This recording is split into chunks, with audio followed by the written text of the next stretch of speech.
Hello, hello, good evening, everybody. This is JonesCat79, aka Chris, with my usual co-host Derica, aka Dark Neon. How are you all doing here tonight?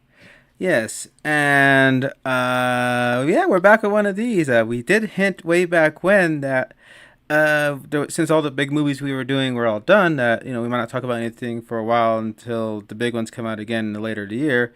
And then some of those movies got delayed, Mortal Kombat, or just a little far off, or kind of just pop up out of our radar that we aren't really prepared. So we did mention that Alien Earth would be something we'd probably talk about if it was worth talking about. Well, now this video exists, And so really? I thought we were here to talk about the Nintendo Direct today. Like, finally, Metroid Prime release date. day one, day one. Um, yeah, so Nintendo have had some pretty good news too. I mean, big. I'll take the time right now to give a big 40th to the little plumber in blue overalls.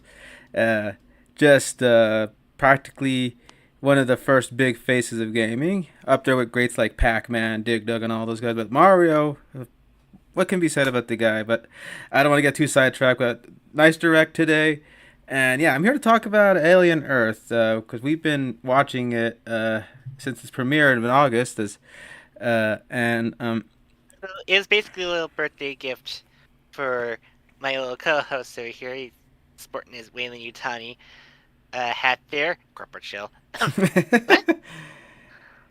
but yeah, so yeah, we already covered a lot of alien goodness last year in the lead up to Romulus, if you remember. We gave each thoughts from the highs of the franchise from its very beginnings to the low, low points that some swear are never going to be visited again. But trust me, I have my ways for what's coming up.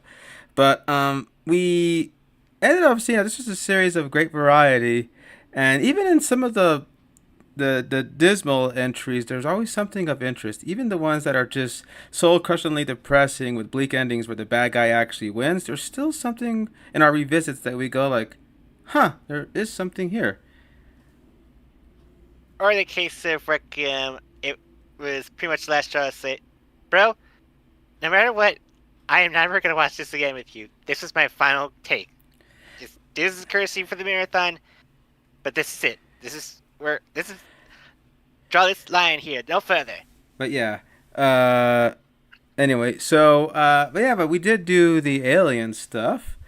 And who knows, maybe we might cover the other end of this galaxy who's making another comeback. There was some new Predator entries this year. So I'm just having a double scooping of stuff already because I already have Predator Killer of Killers come out like literally a month before my birthday.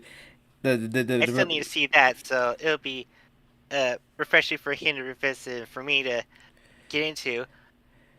And But then, even in the realm, and then there's like also Badlands, which we oh, apparently have a protagonist predator of all things. So yeah, don't know young. how that worked, but then Uh, again, mhm. they probably showed us a predator movie where we can have a predator movie happen in like a time where there's no like automatic gunfire going on. So Oh yes, and just for the record, that is Deck, a young Yautja male. You don't have to go on with the whole Disney woke it up with a female black lady sassy Yas Queen Predator. Gosh, the director himself said his name is Deck. So anyway, I had to get that out of my system. I mean, by the way, Fortnite. I know you keep getting the Fox properties in there. If you do the Predator, you have to make it. not Fox anymore; they're 20th century now. Yeah, but if you do make a Deck Predator skin, Eli Fanning's droid has to be the backpack that looks around for you. Because they got a Sigourney Weaver one, and she has a little cat carrier. And every now and then in the cat carrier, you will see Jonesy's little orange tabby cat head pop out. It's adorable. But Empty. Speaking of alien games, there's also later this month apparently. Uh, there was a VR game called Alien Rogue Incursion that was so well uh, received that people demanded like, well, why do I have to have a VR headset? Can we play it normally? And the studios went, wait, we could do that? yeah, because the thing is, it's great, but it is like on the PlayStation, you have to play it with the PSR V2 headset, which that itself is almost $400 to $500. Yeah, you see people bulk out a handheld console being that much, and then you got a headset that's just a headset system and controls for that price too. Or you got to buy the Headset that also, mind you, doesn't isn't backwards compatible with the PSVR one games, which wrap your head around that one. What the fuck? Why wouldn't you? Are we really going through the PS3 phase again? and then there's the Quest Meta 3, but I don't know. Like I said, though, the fact that we're getting a non VR version does excite me. I am still in the middle of trying to play Alien's Dark Descent, the sort of XCOM version of Alien. Just as hard as Which is XCOM, I'll weird, tell you seeing that right as now. XCOM. Which is weird considering that XCOM is already an alien focused game. But yeah, sure. And then we also got yeah, the content is just flowing for this type of franchise that people thought were long dead by the mid 2010s, if you remember, as we recalled during our analysis of Prometheus and Covenant. And then here comes Romulus saying there's still life in this after Prey was the first one to sound the war drum. And then that also spread to the surprise. If you were early enough to Romulus, you got to see a little peek. Like the whole lights go down and the show's going to begin, right? But then they start with a little thing showing Earth reflected on something, and that head reflection shows that it is actually the face of a xenomorph before it like slashes at the screen and it says "Alien Earth coming 2025." And I thought, because I heard the show was announced, it was going to be May, but that was the first real evidence of like, oh shit, this show is real, because there were whispers of the show way back when. I think before the acquisition, even I think about possibly doing an No, Alien. I no, I think it started after the acquisition because I remember I was the first thing I assumed that we would see with the whole Disney Plus thing was them doing like tackling AVP as a TV series to kind of Ooh, like refocus things to be similar to like the comics or the video games even. Well, I was off, but at least they got more content in that yeah, and way. here's the big thing. First, they said it was going to be an Although to be fair, I believe I have heard there's a rumor that there's gonna be like an anime, like AVP going thing. I don't know if that fell through, but actually. I definitely heard about that. It was Alien versus Predator Annihilation, and we mentioned it in our AVP review way back when. And it was complete, ready to go, ready to ship, and everything. And then the buyout happened, and it was vaulted. But now they see that Alien and Predator interest is up to an all new high, to the point where I remember I did a fucking A post to you when you found Mark sent me the news that Alien versus Predator anime adaptation will indeed be released on Hulu later. I don't know when, but it's Oh coming. yeah, that's what happened. Well, at least they were more keen to go through with it than Warner Bros. Was with Howdy versus Acme. That one they had to let someone else buy it off them Okay, for Warner Bros. by the way, side note, all you guys who were crying for justice for this movie, you better be in the seats, because if it doesn't end up going up, because we don't want another repeat of the day the Earth blew up, where people were saying, "Come on, show this last animation," and people kept saying, "Wait, that thing came out," and then you're like, I don't know. So you guys better be there for Acme University Coyote, if not for the craft, and at least for the fact to support your local film industries, because a lot of them are getting shipped out these days. Georgia just lost their Marvel production rights because it's cheaper to shoot in London. That's why Doomsday's shooting over there. And Coyote versus Acme was shot out here in the Southwest. So heck, there was a few props from the very store I sell at that they said was going to be background dressing for something. So I'm going to keep a lookout for that. Anyway, So yeah, so you did hear murmurings. I think the note that we heard that kind of stuck out to me especially was premise that the aliens are coming to Earth, but the ones that they were going to be affecting the most were going to be the corporate assholes that were constantly being the instigators throughout the series, on through the top of it, movies, and I thought, oh, okay, so we get to see some repercussions. On top of that, we were surprised when we were told that it's going to be a prequel. It's not going to be a follow up to the cliffhangers of Ridley's Prometheus duology that was supposed to be a trilogy. So that, and then here's the big thing that made a lot of people turn heads: the fact that Fargo and Legion creator Noah Hawley was going to be the guy putting the show together. And that guy is quite a talent, I tell you right now. Even if you haven't watched, you've heard about how good Legion was as its own show, even though it really had little connection to the greater X Men It was a universe. mind fuck. It was also a mind fuck to be sure, But but a anyway, well put together mind fuck. it's based off the works of Chris Claremont, who will always give you a little bit of a bendy, warp thing. I mean, hell, his Alien versus Predator comic, Deadliest of the Species, I was like, am I still in my Alien versus Predator comic? Because I'm getting all these cosmic ideas, and this female character is suddenly like the galaxy itself, thinking about being able to see the xenomorph mother, and there's white hybrids, and then there's the predators are aliens are fighting, but then we go. I'm like, it's not a bad comic, but it'll have you scratching your head a lot because there's a lot of heady concepts. Because again, it's Chris Claremont, the guy behind the Phoenix Saga and Legion and all that stuff. So Noah Hawley did that, and he managed to make Fargo run for at least 5 seasons, which I don't know how you turn the Coen brothers film into a long series, but he managed to do it. So I guess FX and everybody was very happy to give him the chance to be the guy to bring the alien to life.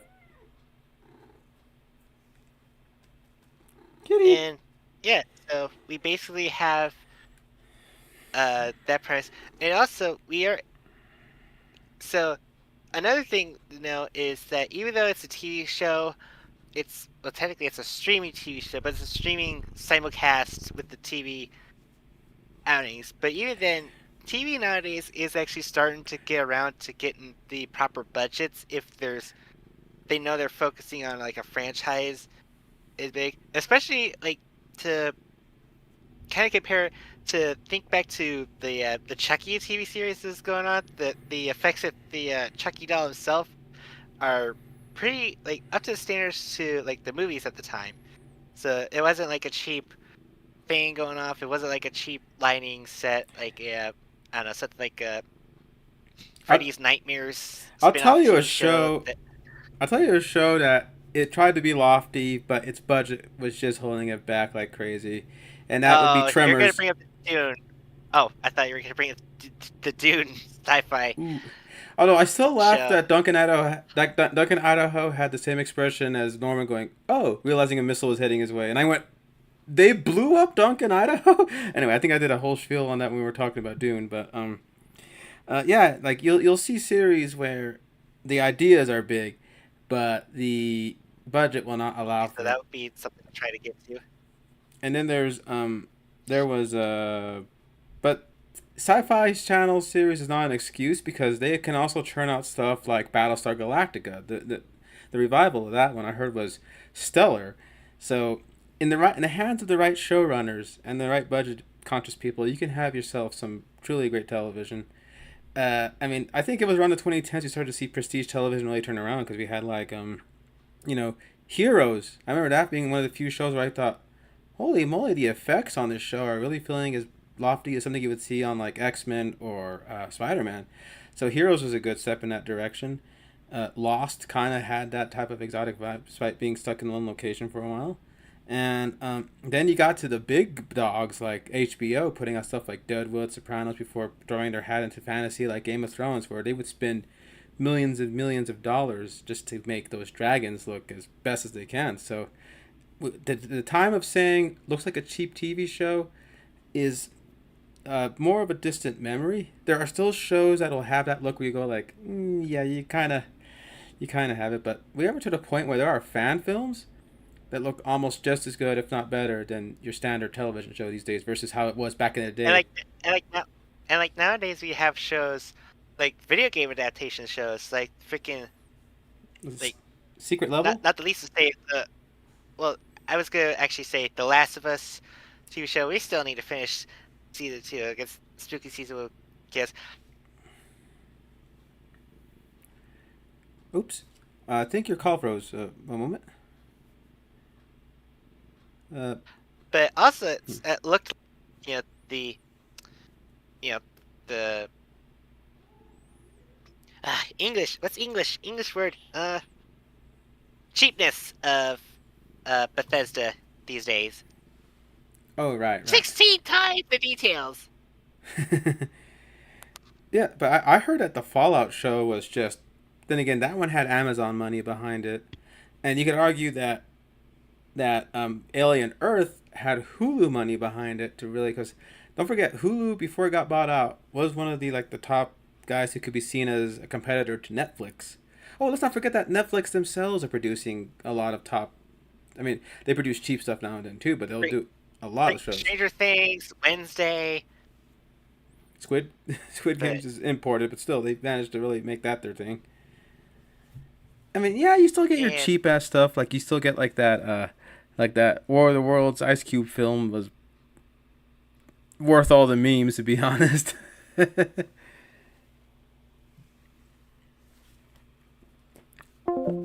Uh oh.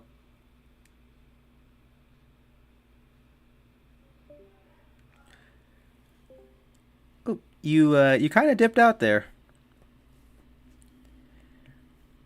Oh, I'm not seeing any picture.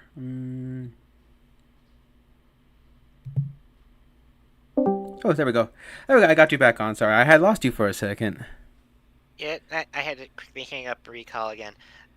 But anyway, I guess that's my crummy computer's excuse to say, get on with the point! Okay, The so point being, this Aliens TV show actually looks like a goddamn alien movie. I mean, even I was surprised. I think I even told you as we were watching this.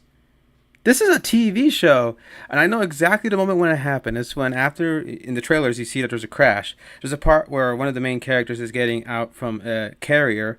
The camera follows him out, and you just see wreckage and ruin everywhere. People running. It's like 9/11. Part okay, Dave remembers, but it's like all that, and you see the ship, and I'm just going, it didn't look like an obvious CG ship against a green screen. It didn't look like some volume stuff. I mean, Mandalorian can do good volume, but if you're not careful with filming the volume, you can see the seams and everything. But this just felt like you were in it.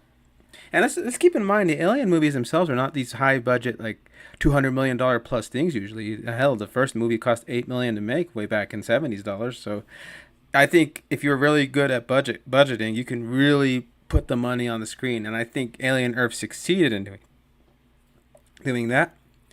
And you'll get the people who'll say that's not quite the snuff on a few minor things here and there, either CG wise or practical effect wise. But I think for the most part, it has a consistency that makes you blink and go, "Wow, We're this is." definitely not in Alien Resurrection territory, let's just say. That was Like, also up front. an expensive movie, if I add.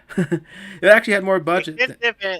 Expensive, and there are some points where, like, they could have had a practical cut there. Well, you could blame the advent of CG being the new big shiny thing on that one, but yeah. So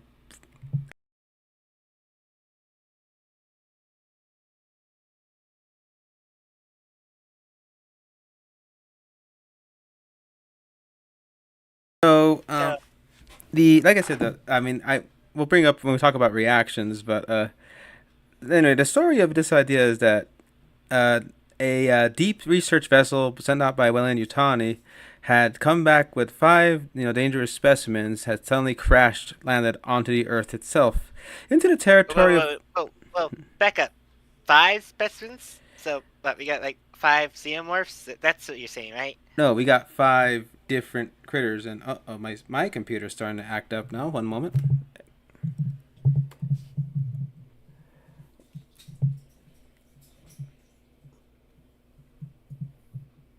Okay, you good?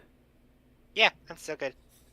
So, yeah, so you're telling me we're not just dealing with the xenomorphs, we're also dealing with other different alien creatures Yes, indeed, in this alien series.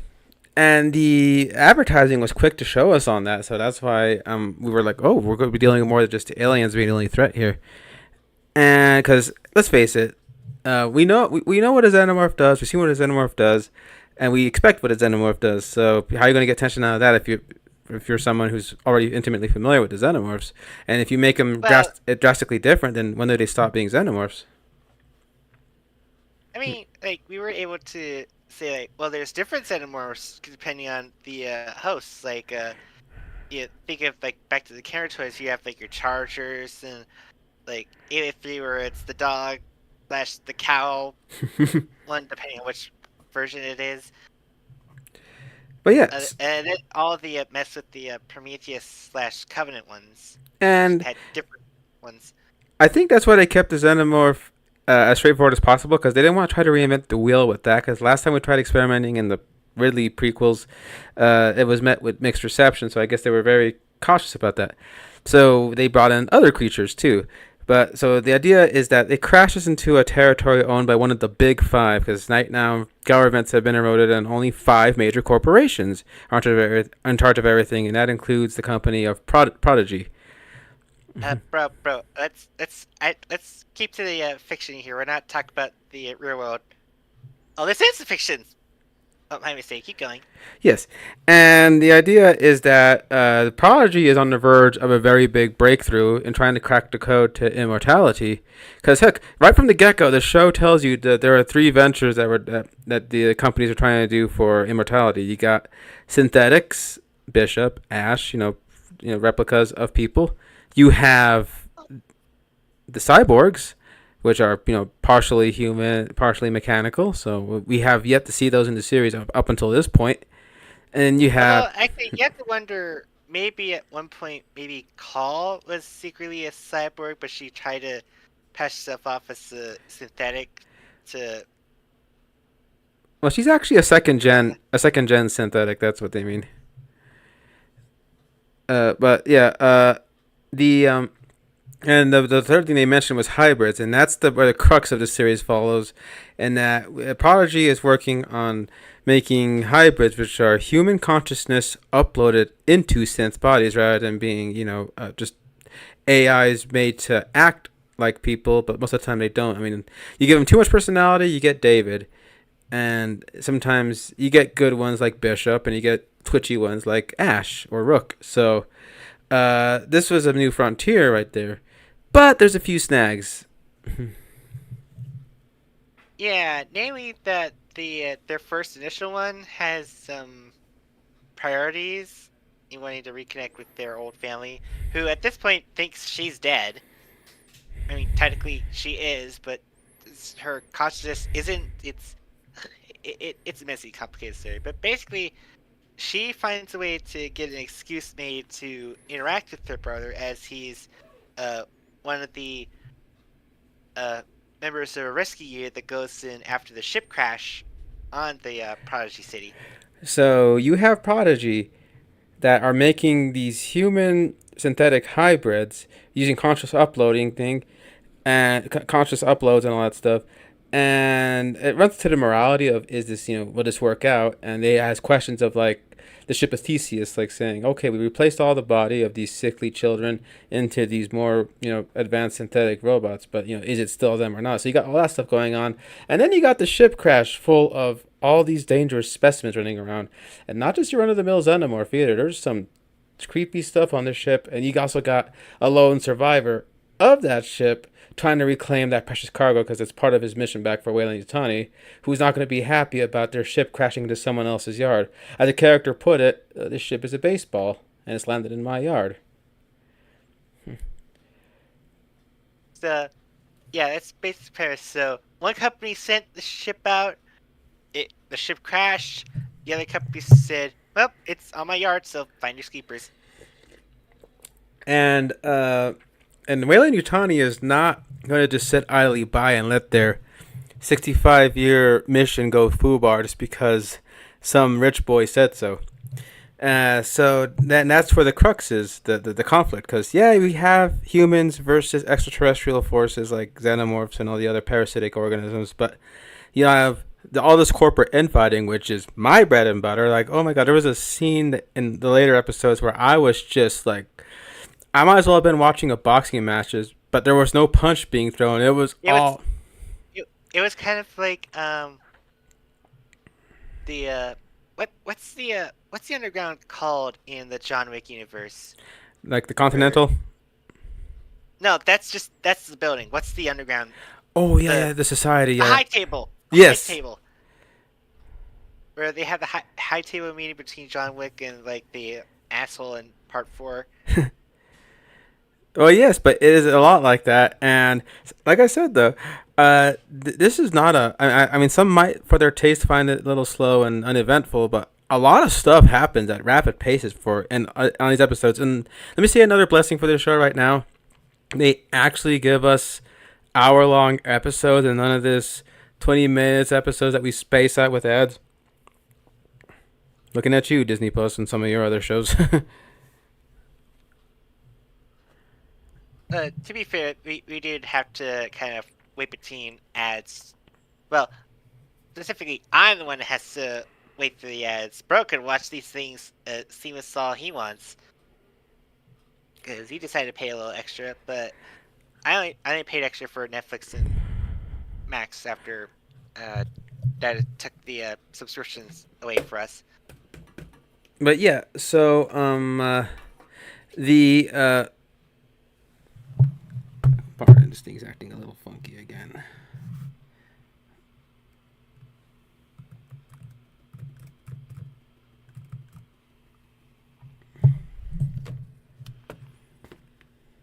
The Yeah, so basically the Okay, big sorry. Okay.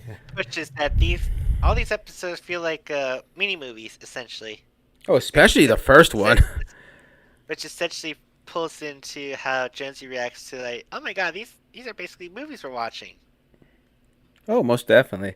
So, like first off, like I like how the first episode kind of psychs you out because it starts you with all of. I mean, from the very get go, I was already on board, just because they used the mother typeface to say FX presents while playing the little chirps from the mother computer. And I went like, and I think I yelled to you, "These bastards get me." I can't say, oh my god, sorry. Mhm. It's like, dude, it's just been 1 minute in the showtime. Cool your jets. And then they open up with the darn montage of the thing opening up while also showing the single hieroglyphs coming one by one to make the word alien earth spell out. And I went like, oh Jesus. And from there on, it just got like it psychs you out by having you start with basically alien, with having like It felt the like it's basically the same way the first movie opened, where like you see the crew just kind of like waking up from hypersleep, having a breakfast, murmuring, having their own like wants, needs, and all that bullshit, and then immediately it's like just everything was to hell. yeah, we cut to the later the ship is crashing. And like that's the first 5 minutes, mind you. And we actually get a whole bottleneck episode talking about what occurred to make that whole thing go faux bar. But it is still just, it gets you in, and then it also psychs you up by throwing you into aliens by having the rescue unit pretty much act like the colonial marines. They even have like proto pulse rifles and all the like, and little headlamp cameras, so making you, it's already taking elements of the previous series, but still keeping it within this. It's in the future, because all that stuff was made in the 70s and 80s and has now coined the term retro future, where you got like green monitor No computers. analog buttons, but they also have like high class monitors. So they still have the analog buttons and all of that, but clearly it's more just to make sure things actually work as intended. Because let me tell you, touchscreens can be a bitch if like there's something going wrong. Like even like my mouse pad down here will flummox if there's like a fuzzball or something in the way. Yeah, And if you so want to, if you're hauling a big ass ship, you kind of don't want touchscreen malfunction to happen.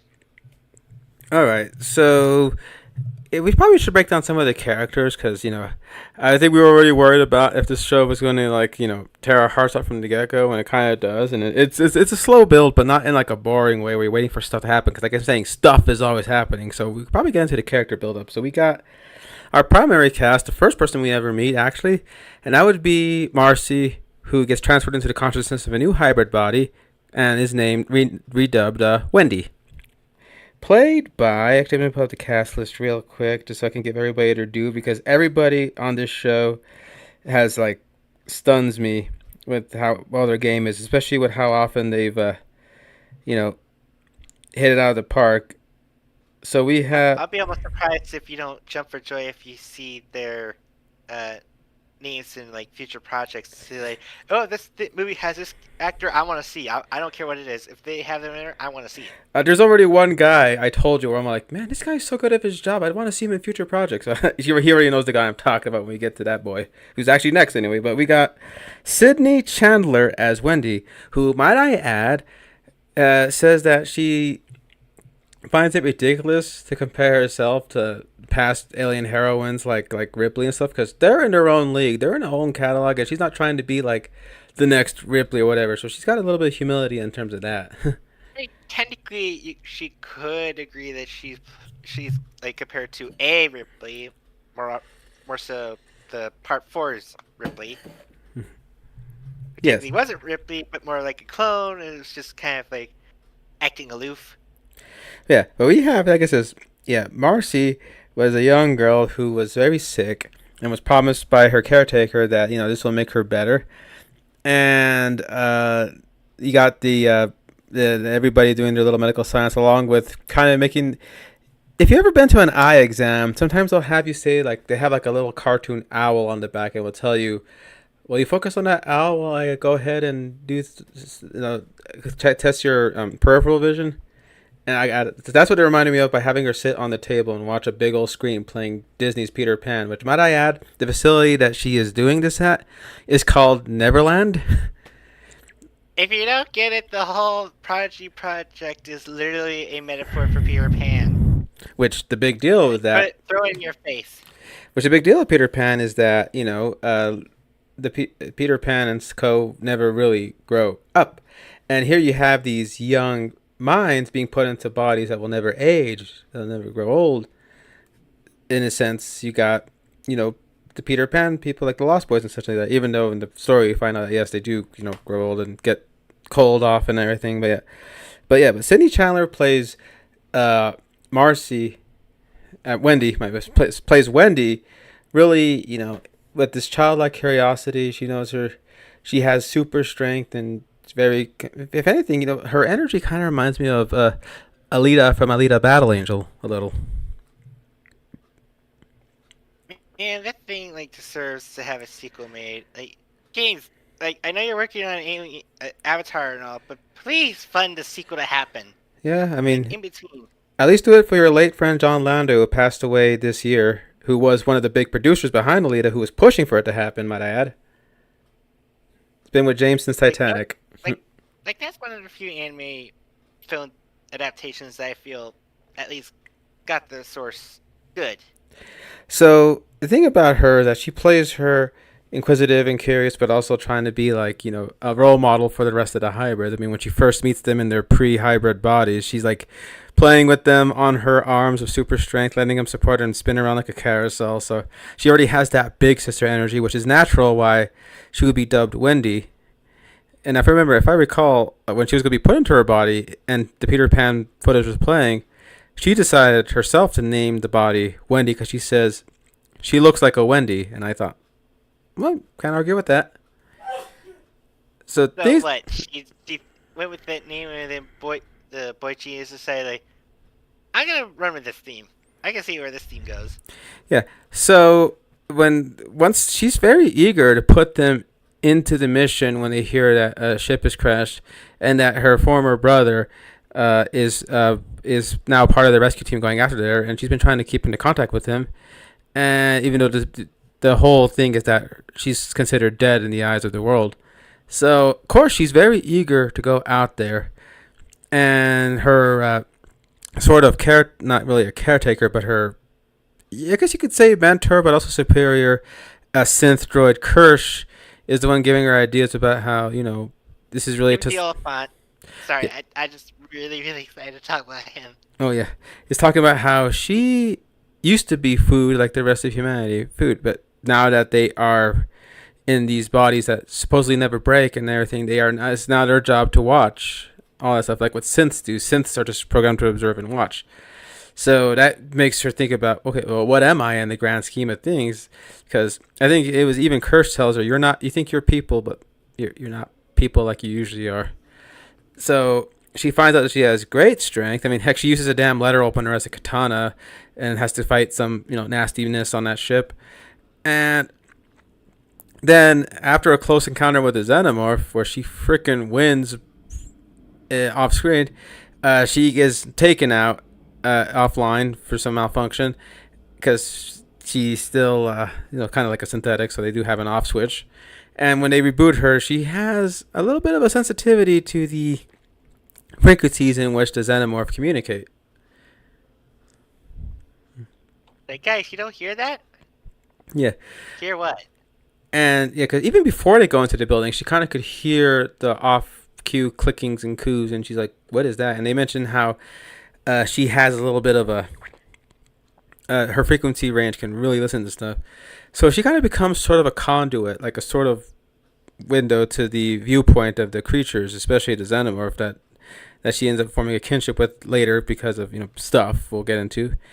And then you can kind of see that little innocence of hers start to get chipped away due to big major betrayals done by the people who care for her, to the questions posed by her brother, to the way that the creatures are being treated. So you can tell that she is developing in a way where that little Never Never Land illusion is starting to show cracks. And when it breaks, you're not going to sure what's going to be on the other side of that breaking. Spoiler, it's probably gonna be like the Once Upon a Time Neverland. I would have tried to reference the Michael Jackson Neverland, but Oof. nowadays we actually know the truth. He wasn't actually bad. It's still the stigma of mentioning that you still kind of wince a little, but We'll get over that. We'll get anyway, over that yeah. someday. But So long, long trek. I do love how Sydney portrays Wendy because I'm sure there was already people ahead of time who were already starting to like have their daggers out just because we have a strong Disney show with Disney movies, Disney wokeness. and I'm going, so what's Ripley then? That's the funny Amy's conundrum. goodness.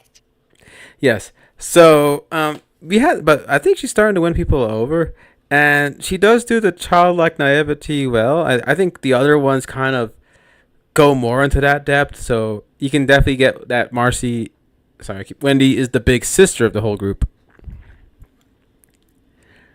Hmm. Yeah, and well, what are your thoughts on her portrayal and how her character has been developing over these past 5 episodes? I think she's definitely a type of point of view character you need. We don't need another character who's kind of spooked and scared. We already kind of got that with Romulus. Now we got a character that's kind of been kind of sheltered a little bit, but she really wants to get out and encounters these creatures who are completely bizarre in nature, and she's realizing that she can vibe in that weirdness too. Because if you're when we first meet her, It's kind of like a curious nature of like if you find like a weird bug and it's kind of gel and it's not bugging you around, it's just kind of minding its own business. Like you let it walk on your hand, it's that kind of vibe. well, we saw her in the beginning being curious about a scorpion, and she remembers a talk from her father that says the scorpion's actually more scared of you than of it. And we were going about the scorpion. We're all like, "Huh, I wonder what that scorpion's an analogy for." Big, black, sharp, pincher, killing, deadly, but perhaps misunderstood. And this is one of the first attempts where you could argue that the alien is attempted to be understood as more than just a mindless killing machine that impregnates. But we'll get into that when we talk more about the xenomorph proper. But Wendy's scenes highlight that. In fact, there's a scene where I kept going, how in the hell did you make a thing that burst gorily out of people's chests and stuff freaking adorable in my eyes? Bro, you're easy to enamor with these kind of things. Well, true, but you should have heard her one time on one of the previous episodes that had like a little, for lack of a better term, Bambi teenage Zeno, and I was just like oohing and awing at the darn thing. Anyway, but Wendy's relationship with that really is what highs it, and I think, but she plays well with others. She has a great back and forth with the head of Prodigy, with Kirsch, with her brother, and all the other units. So I think you're right. She's a good point of view character in that, I remember we friggin' she has no fear because of being a child, doesn't understand the fear of death or the fear of mortality, so she feels like they can fly. So, like, there's a scene where she's up on a cliff. They tell her we got to get going, and she just Pocahontas dives out of there and superhero lands right on the sand. And we're like, oh wow.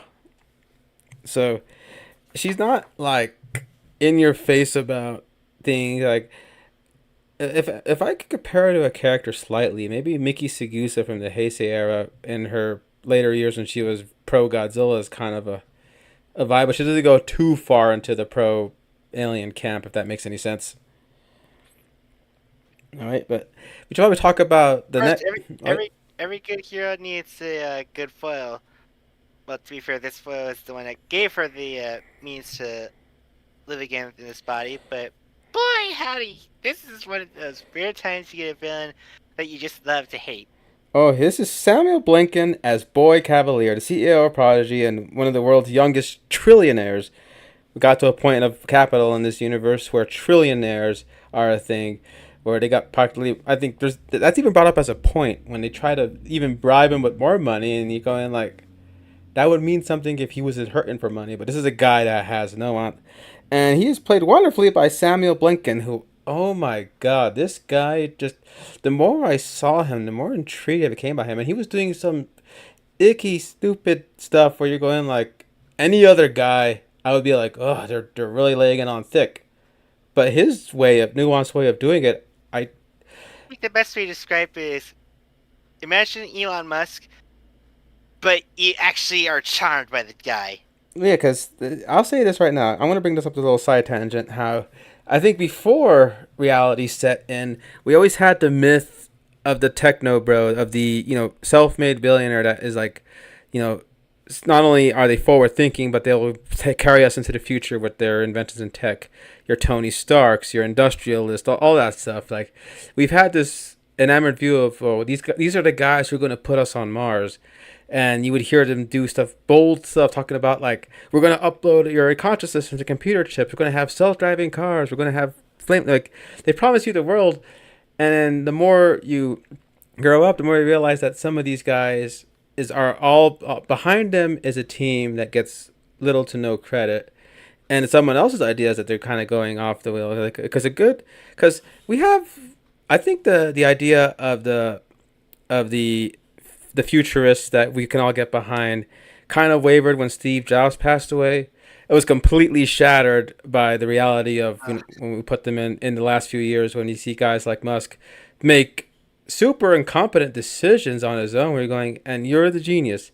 And yeah, like, I'm not saying it's easy to make a rocket or easy to make a robot like their companies are trying to do, but I think that kind of shattered for people the illusion of the Tony Stark in real life type thing. And I because think about it, you have your, like, and most of the time the guys who are futurists in media like that tend to be villains anyway. Like, you got Lex Luthor in the animated series of Superman. You got Lex Luthor up today, who's kind of based off of the type of guys that they're lampooning. Oh, I can't wait for the Blu-ray for that one. Anyways, But yeah, like I said though, I think Boy, he does have to try, because one thing about Lex Luthor and Superman is that well, he has a super. no, I said the Elon Musk comparison is like, it's just like chomping a bit. But I told you, like, if they had cast this guy as Lex Luthor in a Snyderverse, nobody would have fucking complained. Yeah, because They would be like, I actually buy it. I actually buy it. This is the Lex Luthor of the new age. yeah, because all due respect to Jesse Eisenberg, his direction let him flounder out there, and he had to kind of make up stuff on the spot. It felt like, where what was supposed to be quirky and eccentric just came off as desperate and rather Oh, look at tired. me! I silly. I got a Jolly I'm rich. Rancher in a guy's mouth. I'm so rich I could do whatever I want and get away with it. Oh God, he really is actually acting like a billionaire. Yeah, cause okay, maybe yeah, cause like going back to Michael Keaton's Batman with the Bruce Wayne line where Knox tells them the rich, you know why they could be so eccentric? Because they can afford Really to. afford to be. And Boy Cavalier is definitely the I got more money than God, so he's able to like walk around his facility barefoot and dress up in big PJs, acting like an overgrown kid. His And, bare feet on the table with the meeting with the well, not all of the five, but at least with Utani and the kind of the referee of the five. Oh yeah, and like I said, because this guy, and like I said, I one time read somewhere or heard somewhere from commentary that if you want to show cockiness or arrogance with a character, one quick way to do it is have him buy an apple. Well, this guy is chewing up apples every now and then. I'm going like, yeah. Even you told me, bro. Ever since you mentioned that, I'm kind of seeing that with this guy already, and I haven't only met him for 5 minutes. The other last person I could think of chopping apples just to evoke. Oh, I'm just like I'm the villain. Is Captain Barbosa, but even then he's got a little bit more nuance to him. But like it This says, guy, like 5 minutes in, I was like, okay, I can see where they're going with it. see, because here's the thing, yeah. So he's the one that came up with the crazy idea to take these synths and put them into the people these minds into synth bodies, but I thought a feat thought impossible, and there were some kinks like for example the way it is right now it only works with children's minds for some reason. Maybe the amount of data or volume of data or whatever is what matters in the process. So they're years from making sure that someone like Peter Whalen, who's dying, who would want to be immortal, would There be able.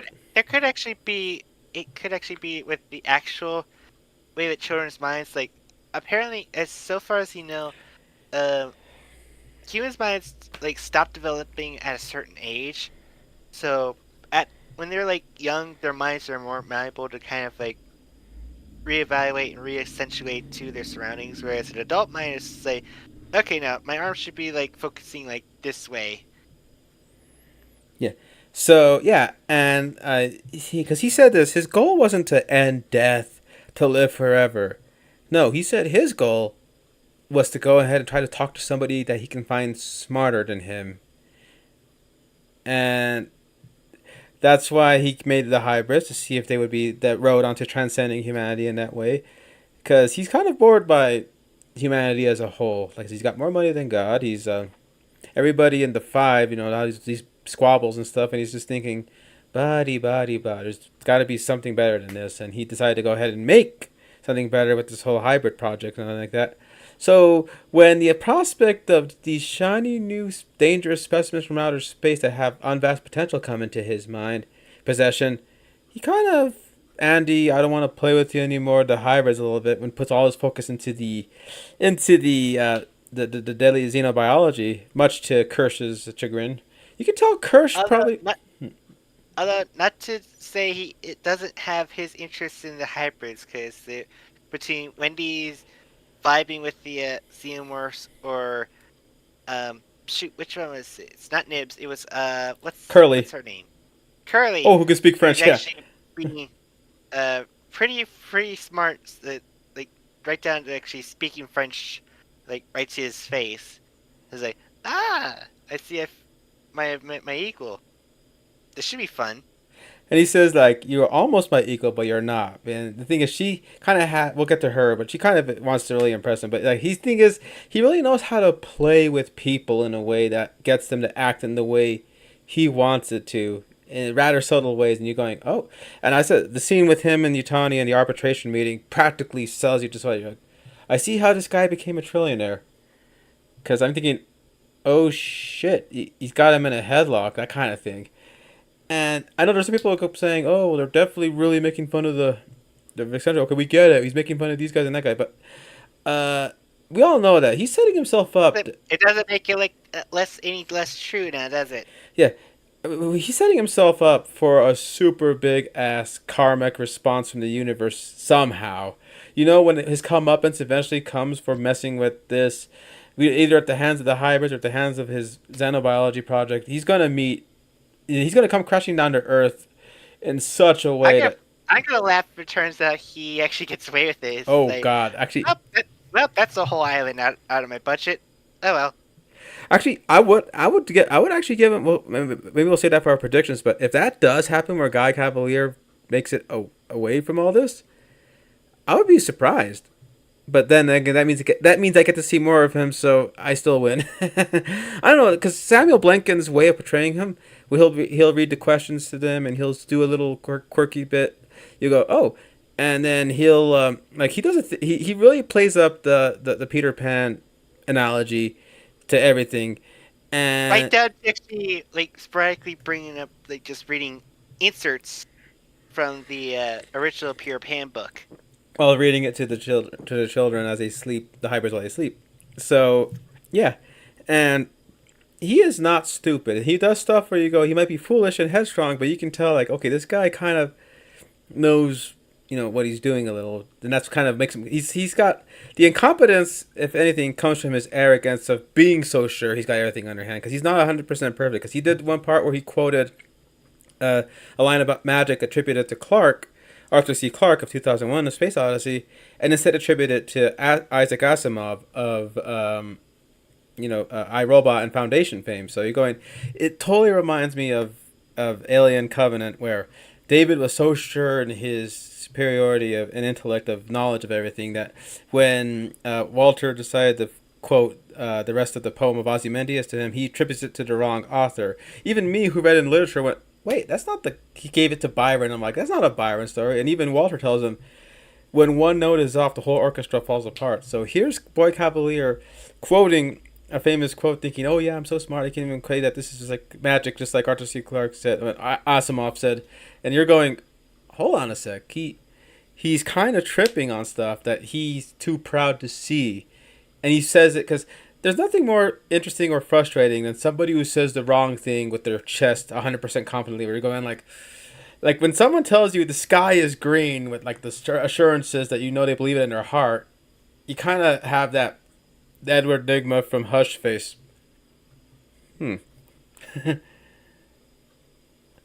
Sorry, I'm just slapping my head on the board just for reasons. was it the Hush adaptation?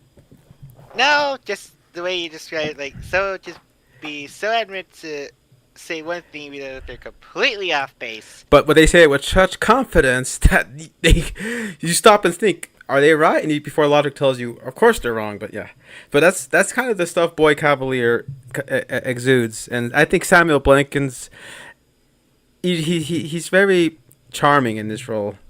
Even though, like I says, you're supposed to hate this guy. Even I telling her all the time, I know I should hate this guy, but I kind of keep seeing more of him. To be fair, I'm stuck in the same boat too. But then again, I guess we're 2 for 2 for rich jerk asshole technocrats that we should be like angry at, but they're so much fun to watch that you can't help but watch them do their thing. The other being It's Nicholas. almost like if someone writes a good script for them, they actually be charming. If they got off script, that's where things start to fall apart. Yes. So Nicholas Holt as Lex Luthor is another example of the guy where you're going, okay, this guy is clearly someone I should be super pissed off at, but he plays him in such a way where you can't help but get caught up in the fun of it. I mean, Lord knows how many times I've spammed the 1A quote to her. Okay, but The next one is Joe. oh boy, Wendy's Joe Hermit. Marcy's brother. Oh my God, this guy. He is played by Alex Lothar, who was also seen in the fantastic show Andor as Nemec, the one who wrote the manifesto about how the Empire's grip on everything is tenuous, and even though he never lives to see it come to fruition, his message kind of became the backbone for the rebellion and hope and all that stuff. So that's 2 projects this guy's been in where I go, why is he the most interesting thing to me? I told you you'd be all up late enough to see shows of these characters if you like. Doesn't matter what show it's about. It's like whatever. It's got this guy. I'm in. Yeah.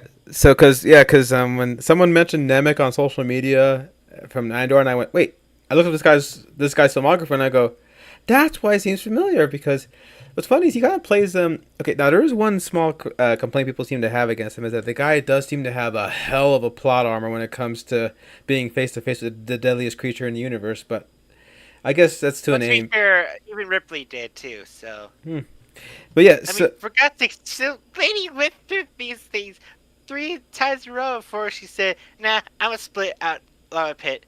Then she gets bumped out as the clone. Went, damn it, drag back into this bullshit. well, yeah, man. Like I says, she had the dang xenomorph like within kissing distance. That famous GIF that everyone likes making fun of from Alien 3.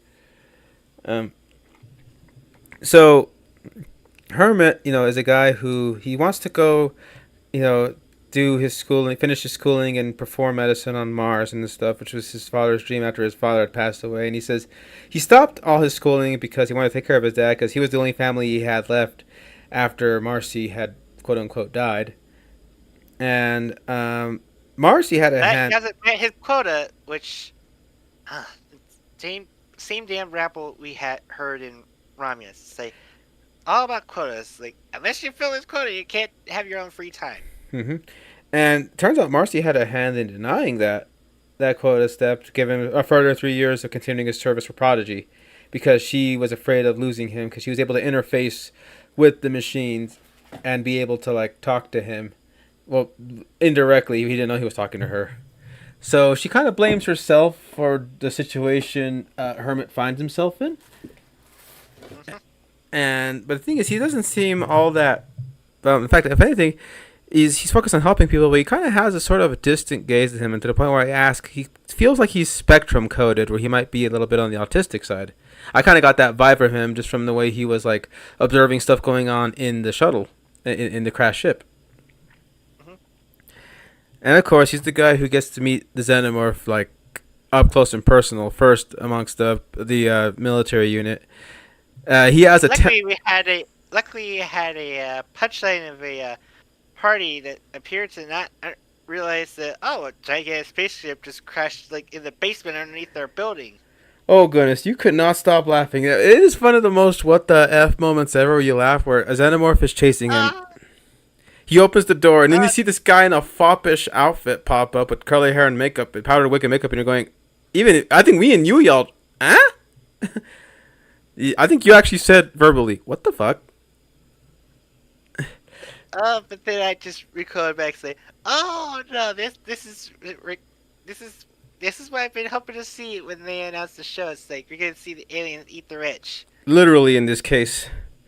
And but yeah, like I says, Joe was involved in that scene, and like I says, there's a part where once he's reunited with Wendy, who claims she's Marcy, she starts quoting things that only he ever did with his sister. I mean, one thing people joke about is that this series canonized the film Ice Age being a thing in the universe, because they are quoting a famous bit from Continental Drift, I believe, Ugh, and they couldn't have quoted like at least a decent movie. Right, at least let's quote the first movie. That was the best of them. yeah, but it's so funny though that was the way because she does that through one of the Wayu droids, apology droids that is looking over his case, and when he quotes it, even he's thinking, wait, what? So then when he actually sees her again, he's like thinking, you don't look like my sister, but you are her, but you're not her, and he is just thrown for a loop, and not before getting a long impaled by a Zeno. That was long. That was sure to bring up on him. Yeah. Okay, well technically he's not dead. They actually were quick to like repair him. Actually, just kind of salvaged his dead lung and gave him a super one. But they'll have plans for that lung. Oh god, because they thing is, now he is part of Prodigy on Neverland, seeing the secret facility because Marcy brings him back. God, I keep interfacing between Wendy and Marcy. Just that's what they do in the series too. But and here's the thing, he kind of is weirded out by the whole thing of all these grown ass adults with the minds of children that supposedly are people that that they come from families too, and he's like, and he only had two surviving members of his Marine unit still around because the rest of them got completely eviscerated by the Zeno, and they're kind of stuck together, thinking like, hey, at least we know where the creatures are at this point. But you can tell the whole time he's still trying to play nice with Wendy. He is still thinking of a way to say, I gotta get out of here because it's not safe. You got those creatures here. You got this mad boy genius and his crazy robotic experiments. So he's probably thinking anywhere but here is a better place to be. And his superstitions are right, seeing that one of the scientists that apparently gets fired, uh, covertly says, like, "Get her the fuck out of here! This whole place it's a powder keg ready to go." And like I said, so he is. I know that people might find him like a static character, but I think Joe, again played by Alex Lothar, just really he just draws you in somehow. And one of my favorite shots is after the near miss with the xenomorph. Uh, he kind of like lays down next to her while she is like synthing out, and you got the xenomorph carcass right next to her. So I mean, there's just a great imagery in this show. But so like I said though, he's not a stupid character. Thankfully, he kind of gets the feeling that there's something up, but he's still playing nice and not in a way to be like. I mean, there's that one question where Adam, the right hand man, you could argue the Alfred of Boy Cavalier, is asking him questions about how does he think this thing is his sister or not, and he can't even give a straight answer of yes or no. And he sort of reminds her, well, either way, she's still property of Prodigy, as is your new lung. And if you attempt to blab about this or leave the island in that kind of way, you're going to have to pay off that difference. Otherwise, you get to keep the lung for free if you manage to stay here because Wendy wants it. And we need Wendy to be at optimal operation capacity for when they're going to unveil this whole thing. Yeah, because otherwise she's just gonna be distracted and mess with all their touch screens, and yeah, we don't need that. And then we also have the rest of the Lost Boys to mention. I got them all right here. So we have, like I said, we already mentioned some of them. There's Lily Newmark as Nibs, who I think she was the wheelchair bound one, I think. Yeah, she was. No. Curly was the wheelchair bound one. But Nibs was interesting in that she is just as fearless Well, as Wendy. she's kind of. I don't know, there's a whole lot of trauma that's to unpack in there that gets set off by a closely hire with one of the new specimens to the Oh, point where her programming made her think that she was being pregnant. we were like, Although even, we went. I had to go like, okay, when you say that, do you mean like the kid where you think you're getting pregnant? Like you kiss a boy and you think a baby's gonna come out? But to be fair, I think they're kind of alluding that that's how it was, because like even the adults would kind of like, okay, so there's like a certain way that you get pregnant, And she mentions right? that she was on a farm, so she knows. But yeah, and like I said, the thing is that she kind of, like I said, goes through.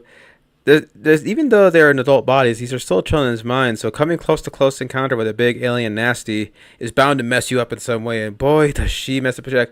She is definitely the wind up clock you're waiting to snap, and just you don't know what's gonna. You're kind of scared to see what's gonna happen to the point where the staff gets scared to the point where they decide, oh, we just set her back to an earlier point before the ship incident so she can, forget about it.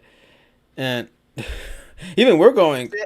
Wait, at that point, that's where your Theseus theory comes into play. It's like, so, just to reiterate, the consciousness is in there, but you're treating it like it's an AI program.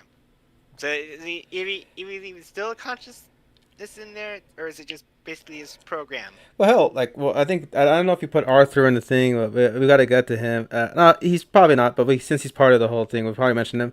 Here's a part where he talks to his wife Sylvia, but Lady Sylvia, Dame Sylvia, and he's talking about how, uh, best case scenario, we got a couple of AIs that think they're these people. Worst case scenario, we actually just got these kids fucking killed, and he's like, as a scientist, is appalled by the idea of that being a possibility. Hmm. Yeah, it was. David Riddle. Oh my god, that guy. We met him for a few episodes, and when he gets put up on the slab, I'm all like, God damn, I like you. And I say, oh, he did the nice thing. I'm going, oh, he's got a target on his back now. But yeah, he's the one that objects to the idea of just toying around with, because Adam tells Dame Sylvia that we're gonna have these guys on the stage, and we can't have any of them being a little twitchy and freaking out, talking about being pregnant and all this stuff. So she's gonna smile and wave like the rest of them. So you're gonna go ahead and do the process. And when she wakes up again, she's like thinking, "Oh yeah, we went to the rocks yesterday," and poor Wendy has no idea this happened, because I think they should have been upfront with her at least, but they didn't. And she's telling him, "No, we went on the crazy ship. You saw the crazy monster and this and that," and it's messing up Nibs because she thinks Wendy's playing a sick game with her, and it's messing up Wendy because she's going, "What the hell did they do to her? That all this stuff that was clearly ingrained in her mind is suddenly gone," which makes you wonder if they can do that to Nibs. What's to stop them from deciding to do that to the rest of the Lost Boys? we also have, we mentioned her before, Curly, and she kind of has a little bit of a jealousy issue with the way Boy seems to always dote on Wendy above the rest of them, and she's trying to prove that she can be just as smart as her and just as well as her. I think someone in the Peter Pan analogy said maybe she's kind of being the Tinkerbell in this whole scenario. Mm. But there's a saying that you never forget your first time, or in some cases, like it's you might like all these other things, but your first one is always gonna be your most favorite. Yeah, and Wendy was the first one, so yeah. So she's trying to kind of level up and like be like choke boy cavalier that I can be your equal too. But because I think he gets interested in the idea of, ooh, what if I get these two to compete against each other? But it's actually drives them to become more advanced, and will just give you my wish of talking to something smarter than I am.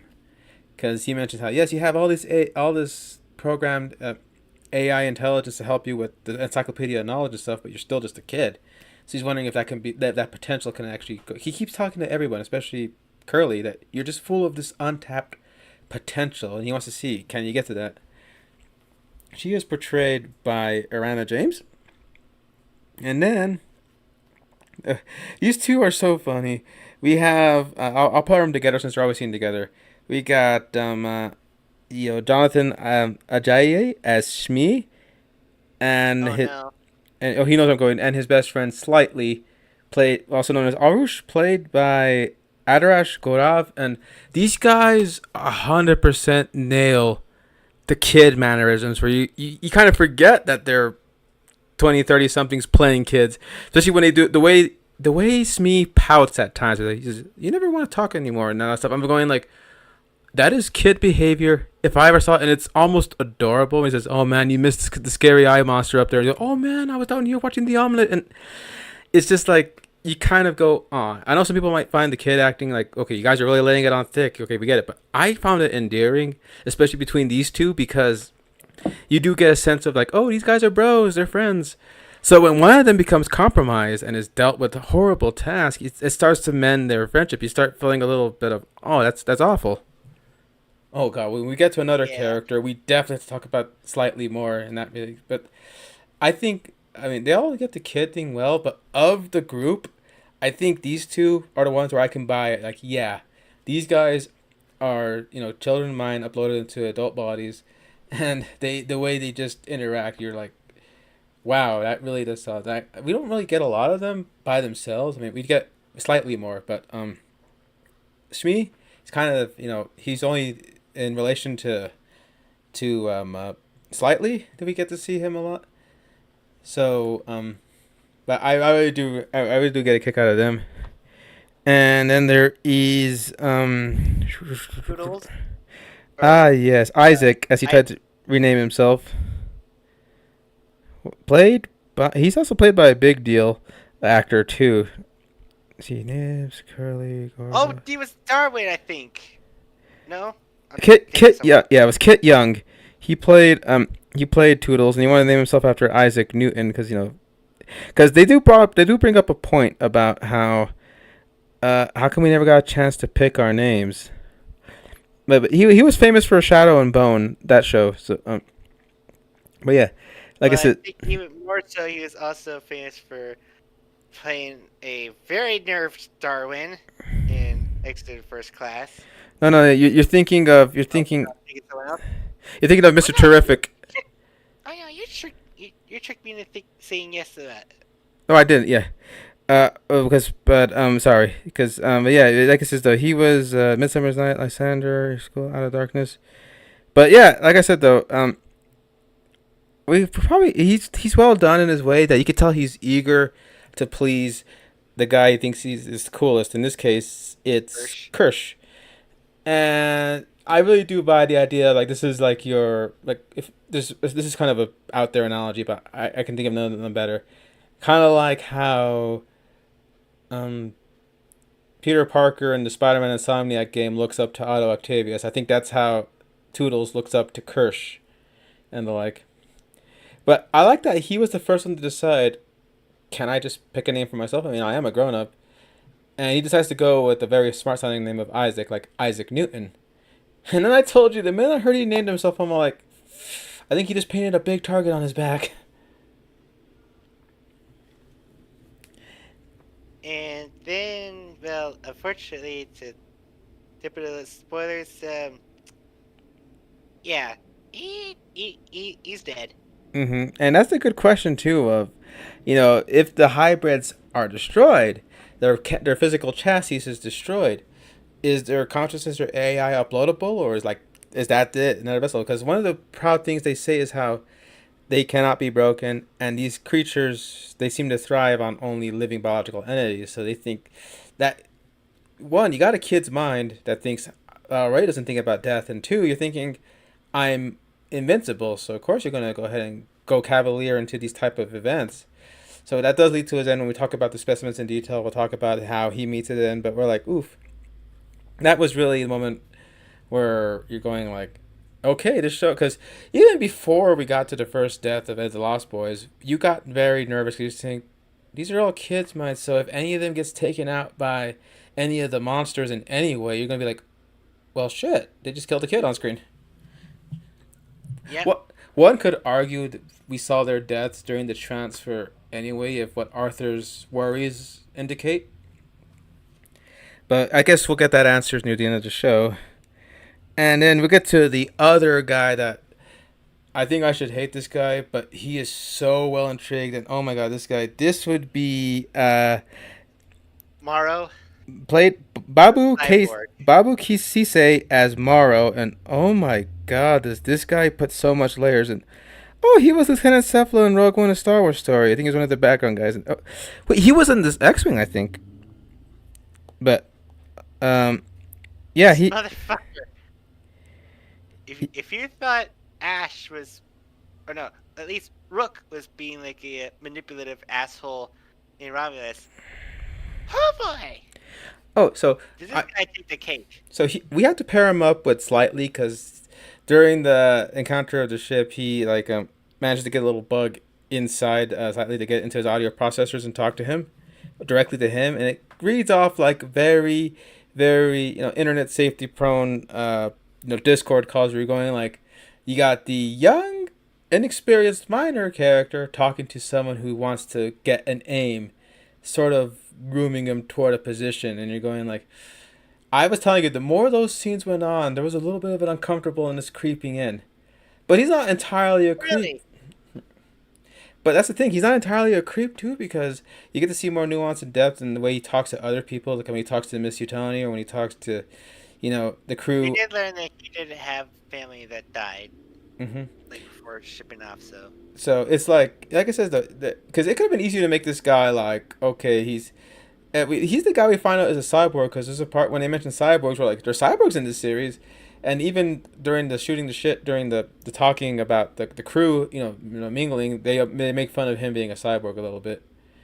So, he has an arm that is slightly translucent with some wiring, and it becomes a blowtorch. It becomes a knife. It has the probe, like, so he is a cyborg, and the thing is, he probably has no more proper tear ducts because he can't really cry. Because there's a poignant scene where he nearly gets chomped on by a xenomorph, and the door closes, and the slobber gets on his cheek, and it almost makes like a teardrop stroke. So, but like I said though, this guy though, like I said though, he has a great back and forth with us. Later when we get to him, there's a great moment where after the arbitration, Kirsch and Morrow are inside an elevator, and they just start trading barbs about how one's a used toy, the other one is a tin man. They were just throwing so much back and forth. Where you've said it reminded you a lot of the subtle passive aggressive hand wringing that Kenneth Branagh and Will Smith did in Wild Wild West. I figured you want to be staying up, be accounted for.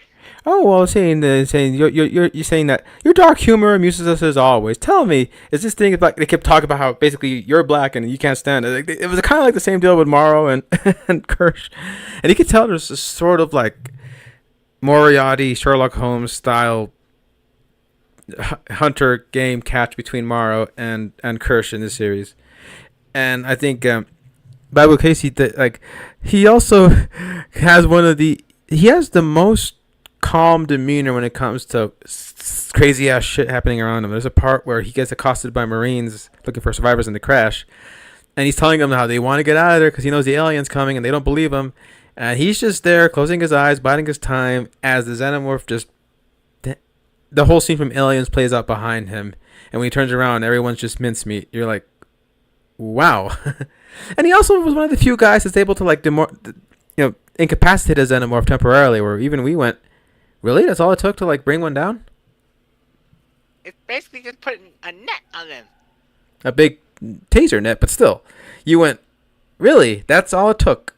I mean, but then again, predators kind of have the same deal. Although, to be fair, their nets are more tensile and constantly uh, shrinking and bending and cutting. So Yeah, but the acid makes that a problem. Yeah.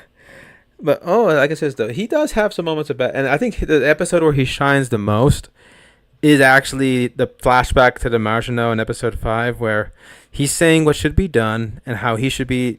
If any of the senior staff is unable to perform their duties, that it is his right to go ahead and take command of the crew, and do what it takes. in a way, when he performs that, you go, okay, yeah, this is the asshole you follow. But then as the episode goes on, that flashback, you see nuances of like, oh no, he actually understands there's actually like a worry, a threat. They need to actually get things under control. Like especially since they lost control of like their engine. They're basically coasting along, and they don't have the means to break. As the engineer said, we went from being a missile to being an arrow. We're gonna hit the earth. And Morrow, like I said, I think that's the episode where he shines the most so far. Is in the flashback scene about how there was a saboteur aboard, a saboteur that happens to be talking to Boy Cavalier. And when he came back to Earth after the crash up at the food bar, he's telling Miss Yutani when he gets his chance to, he wants to go ahead and kill Boy Cavalier himself. So who knows? Maybe that might be a trajectory, or maybe he might be denied that revenge. Who knows? But he has so much depth and so much I just can't take my eyes off the guy when he does some of the most things, and he's again unsettlingly creepy when it comes to him trying to manipulate slightly into helping him get the specimens back. His real mother in front of him. So yeah, I think Morrow is definitely a very interesting character to me. And then we get into the other interesting character who, oh my god, when this guy was announced, he was the first guy announced attached to the show. We went, oh shit, this might actually be good because he's attached to it. You got Timothy Oliphant as Kirsch, or as one joke said, the Roy Beatty that we get from Temu, because he looks a lot like Rutger Hauer's. Cowboy? Yeah, Rutger Hauer's character from Blade Runner, which also directed by Ridley Scott. So people think in the sort of way Kirsch is probably meant to be like a subtle nod back to Ridley's work with having this blonde shock of hair and these very philosophical talks where you're going like, wow. Because I remember they're going to go on a mission and out of nowhere, Kirsch starts bringing up, food and stuff to Wendy. But then there's also moments where there's no fooling around him. He apparently seems to know all and see all going on.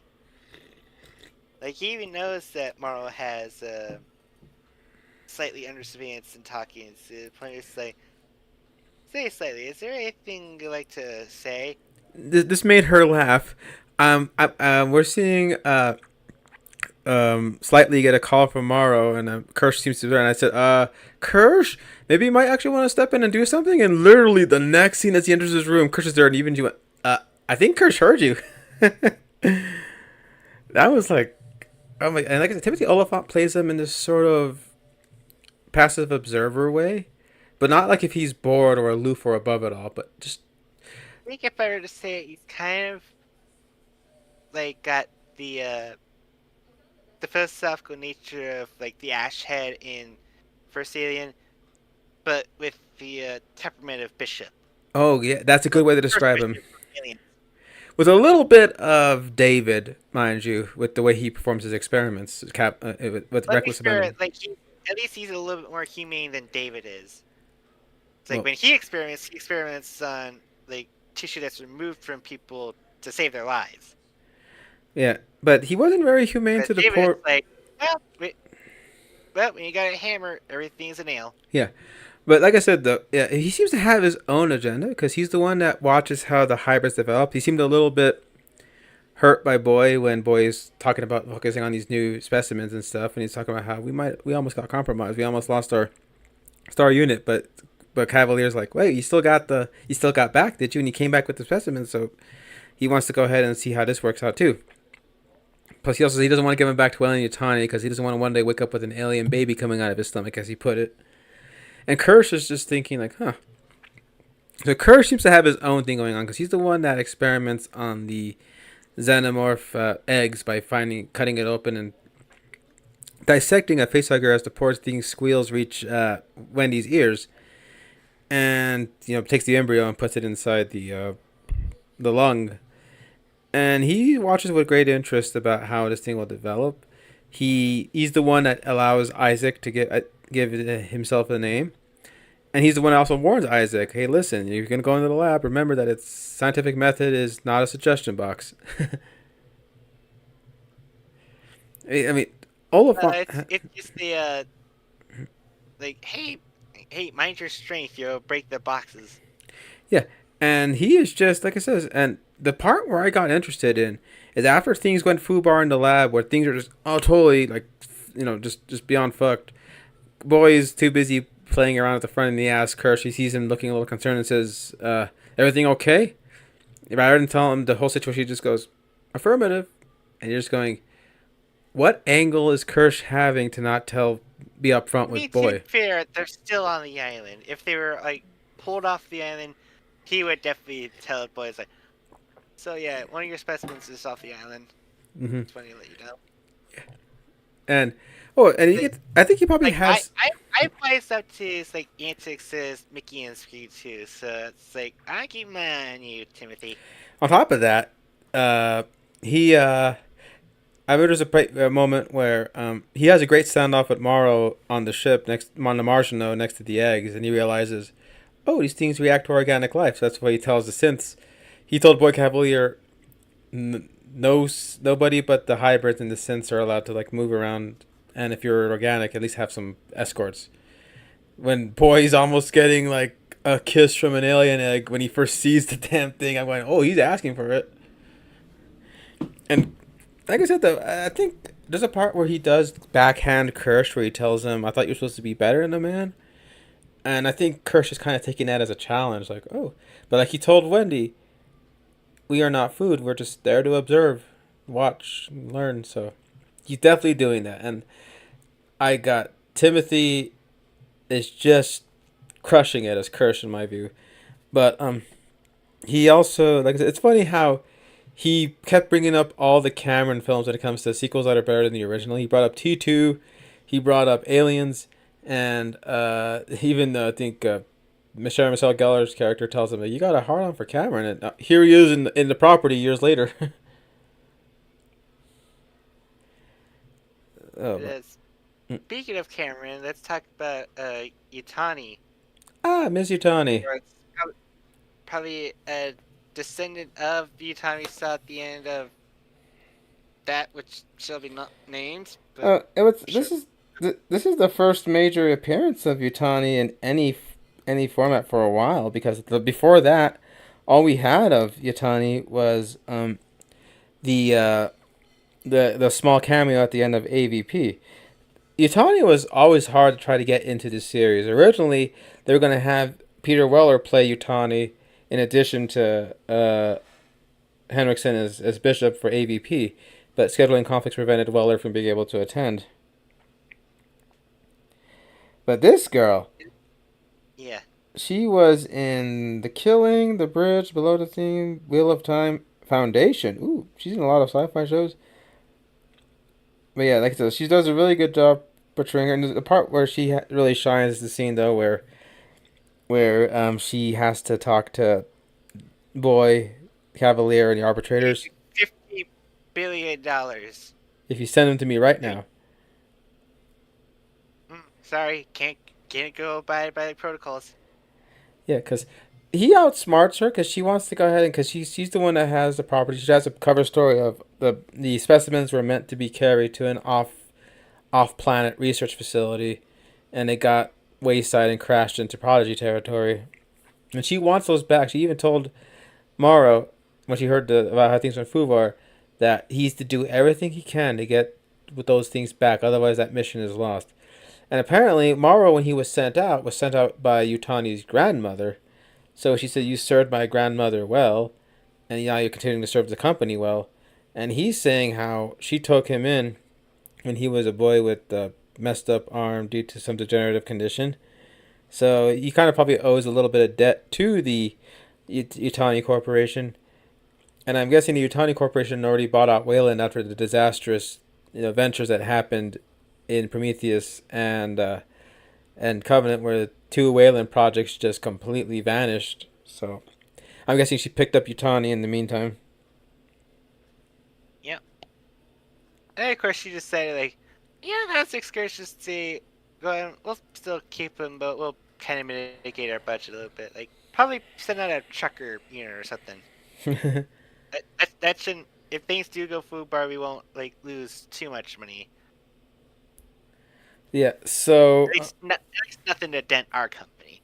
yeah. Because as aliens point out, it's like it's you still blew up a freaking uh, specialized tanker that's creating meteorites.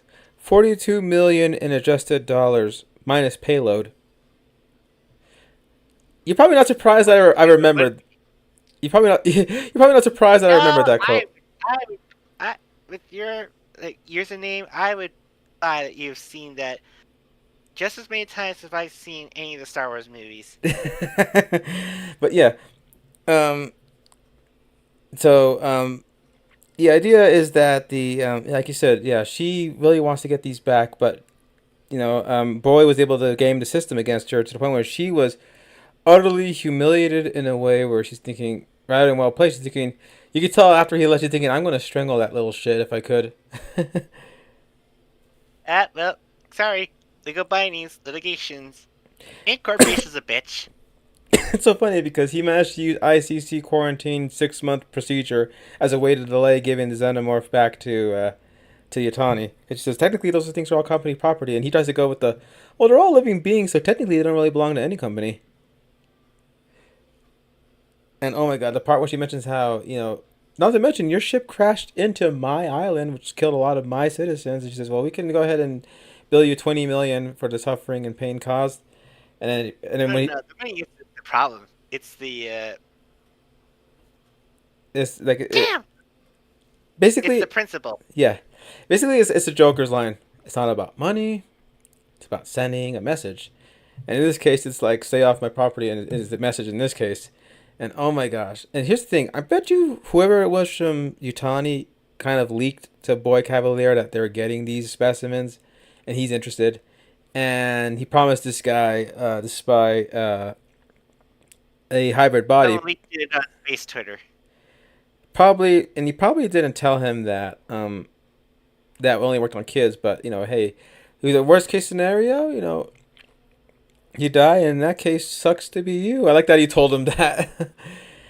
And oh my god, I remember he threw in at the end about how he tried to give him 50 billion to like settle it right now. It seems to me, and he says no, but we will accept your thoughts and prayers. The fact that he threw that at her, I went, oof. Say, just a kiss of death quote. But oh yeah, so she's a background player in the show, but you can tell. I think to quote a movie that Timmy Oliphant was in, like, oh, that and a nickel will get you a cup of coffee. Oh goodness. But so that is the best of the cast. But we should probably also mention small shout outs to the crew of the Margino. And oh my god, the internet was rife with people who were surprised that you had people that made the Alien Prometheus crew look competent by comparison. Which, by the way, to be fair, I think people overblow the incompetence of the Prometheus as be stupid things and stuff like CinemaSins and how it should have ended. But I mean, yeah, there are some things with the whole messing with the alien lunar snake. I understand that's a bit of a breach of protocol or getting lost when you had the survey equipment. But there are people who were like, how stupid are this crew can be? Open containers, not checking the lock, but I say the thesis of the show is present when the science guy mentions that shows you just how smart we are. Are we what smart enough to go ahead and make these great machines fly faster than light travel and all that stuff, but still dumb enough to bring the parasite that infects us when one of their crew members gets a facehugger on the face and they put him in cryo sleep. When you put it like that, it makes the franchise sound completely inept and dumb and stupid. But then again, these movies wouldn't happen without those things happening. For example, I'm sure if Alien was done with these complaints in mind, the minute Kane saw that egg open, he would have just backed away, go back and says, "There's nothing down here." Ship takes off. Everybody goes back to hypersleep. Ripley gets to see her daughter again. Alien, the good ending. But then you don't get to see that chest burster. And Ash will be all like, "Oh, fiddlesticks." But although yeah, the one thing people were really getting up was Richa Morjan as Zoya Zaveri, who was an executive officer who became the captain of the Marginal after the first captain got it pretty bad from them trying to surgically remove a facehugger. Or even I heard you were ahead of me by a second, so I heard you go, "Oh fuck!" And I went, "What did she see?" Oh dear God, the guy was just melted. Yeah, so if you ever think like, oh no no, I don't care how strong it is, I pull it off. Say, I really wouldn't do that, cause that's Bry. And then the other guy had a facehugger, and just put him in cryo sleep. But the metabolism of the alien is different, so the thing still bursted out of his cryopod. So And basically, every other franchise spin-off, like even the AVP 2010 video game, where they say, "Oh well, it would just like put the cryo, like it'll keep this suspended long enough." Nope, those fuckers would have just like hatched out regardless. so Alien could have ended much worse if they listened to Parker's advice. Just freeze him and yeah, I think we should just freeze him. If you got a disease, we'll stop it where it's at. They would have been asleep. Alien would have come out. Probably would have made a nest out of him. Yep. And then the other one people were talking about was there was Shibuzu, who was covering knowledge as the science officer, and one scene in particular. Well, actually, I'll save it for when we talk about the critters. But there's one scene that'll make you probably want to put lids on your water bottles going forward. Because even we were like, oh dear God, and she's just getting icky thinking about it again. And before we move on to the creatures, there's one more guys I want to bring up. Shmuel, who is the Michael Smiley as the engineer guy, who no nonsense Irish guy. I'm going, well, I like this guy. He got it pretty bad too, but he was the one that said how all the stuff with monsters and everything, it's also they can put stuff in our minds and control us, which is kind of ironic given how he ends up going out. And we had his young That Petrov. poor guy, he didn't realize who he was signing up for. And here's the thing: people say, "Why is this guy so dumb? How did he get to space if he's this dumb?" But here's the thing: I guessing when the corporations took over, you stopped having general education, so you have to take apprenticeships to learn what anything was, like you were back in the Dark Ages. Because you were just a peasant back in the day, you'd be picked up by a blacksmith or a knight to learn how to do what they do, but you still wouldn't get a proper education unless you were like a lord or a knight. So I guess that's kind of the commentary here with having uh, Petrovich. No, no, no, yeah. No, it wasn't Petrovich. It was actually I'm trying to find him. He was the junior guy. Well, it was him because Petrovich. Yeah, it was Petrovich because the other guy was the one that messed up Lebowski. Bronsky, yeah. So, Malachi, that's the little guy, Malachi, and oh yeah, the poor guy was just there trying to. I mean, I'm guessing food is probably a luxury on Earth. So when you're in a spaceship, you probably get a chance to at least be a promise of at least a few square meals a day. So he was the guy you probably felt the most sorry for in the Marginal, given all this bad stuff that happens to him. But the one, oh, and then there was also that strange synthetic Tang, who, and Is even more robotic than fucking Mara was. oh gosh, like he is. he just has creeper vibes to him, even though he was just another victim of the whole dang thing. But I still remember we were like, it, I actually thought he was a saboteur. I think he was just a red herring though.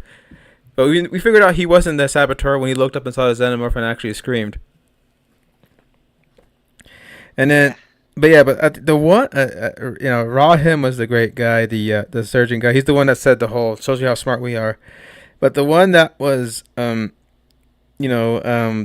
was on everyone's shit list was Zaveri, because she's the one that makes a decision that ends up getting two crew members killed at once, and rather than think, okay, I'll learn from the movie on, the poor thing was just frozen, traumatized, and it just proves to you not everybody could be Ellen Ripley. Now, granted, this is pre Ellen Ripley, but it's not like the same set of circumstances will make the same Humpty Dumpty. There's some people who will deal with trauma in ways that'll be debilitating, and I think Zaveri is a good example of that. Because people thought, oh, she's probably going to be our next Ripley for this whole thing. Nuh-uh, not at all. And also, if you're going by horror movie logic, she kind of messed up the rules anyway by having a very explicit, no-nonsense sex scene on screen during her flashback of remembering her lover who got, face fucked by a facehugger. But I still remember though she had, she does have one of the best scenes in the thing where she's locked in the place and she sees the xenomorph slowly descending, and it kind of gives her this little face-to-face look before, thankfully, some sound distracts it enough for her to try to at least make a dash for it. Hmm. So, anyway, so we've talked about them enough. Let's go ahead and get onto our baddies, the creatures. We have the The xenomorph, of course. Xenomorph. Everyone expected to see Xenomorph, and goodness knows they at least know how to make these things look good without relying on CGI too much. Yeah. Like back in Romulus and now with this. Now there are some arguing. There's some shots and angles where they show a little too much that does make him look a lot like, you know, uh, someone in a leather costume. Someone says, but hey, at least they're sticking to practical.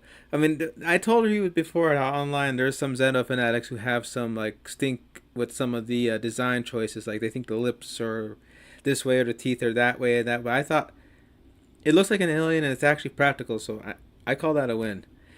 And yeah, I'm sure the Romulus ones were a little more, you know, well executed. But I still think they did well enough on a TV budget to make the Xenomorph, terrifying. I mean, one scene where we're going, oh shit, is when I think during the scene with Morrow and the Marines where they corner him, asking what the hell's he doing on the property. There's a statue behind there, and it's standing completely still, and you kind of see a bit of it moving. You realize, oh my god, the alien is camouflaged in the statue. Like he just moved his head a certain way to blend with the shadows, and he kind of just got down and we were like, oh, those guys are screwed. And like I said, he tore apart a party. And when we say he tore apart a party, I'm talking there's blood and sinew and dead fops everywhere. Let's ask something. Have you ever played uh the what's that game? It's basically like a cleanup crew after a horror game. Oh, shoot, is that what? Not Lethal Company. It's what is it called? I only know of it because there's like this Christmas like skin cover. You're gonna remember it, but oh my goodness, it was like the Xenomorph is very Viscera Cleanup Detail. That's the name of the game. yeah. So it's a lot like that, but you're like oof. And like I said, though, the Xenomorph is well realized, and it does have a lot of emotion. It's not exactly Giger-esque, but it still well honors what came before. The design does remind me a lot more of the Alien 3 slash AVP style Xenomorphs, especially with the colorations, and especially the way the lip always quivers. Because if you ever rewatched AVP, if you ever rewatched AVP 1, because I know you're not going to watch the other one, but if you rewatch those ones, you'll notice that they do this little thing with the lip that kind of makes it like, for lack of a better demonstration. The one in Earth definitely does that. And like I said, these guys are rough and tumble and mean and scary, but Wendy was able to actually take on a fully grown adult male, as Kirsch put it, which I knew Thankfully, I didn't see too much about it, but I thought, oh man, if this were any other show where that happened, you would not hear the end of it. Like considering that we're in a universe where we can actually, we know that there are synths that can actually stand one toe to toe against the aliens for the most part, unless they're queens, in which case, sorry, Bishop. In fact, everybody wondered why didn't the company just send a squadron full of synth marines? Well, marines. Synthetics are very logical and they assess the situation as it comes.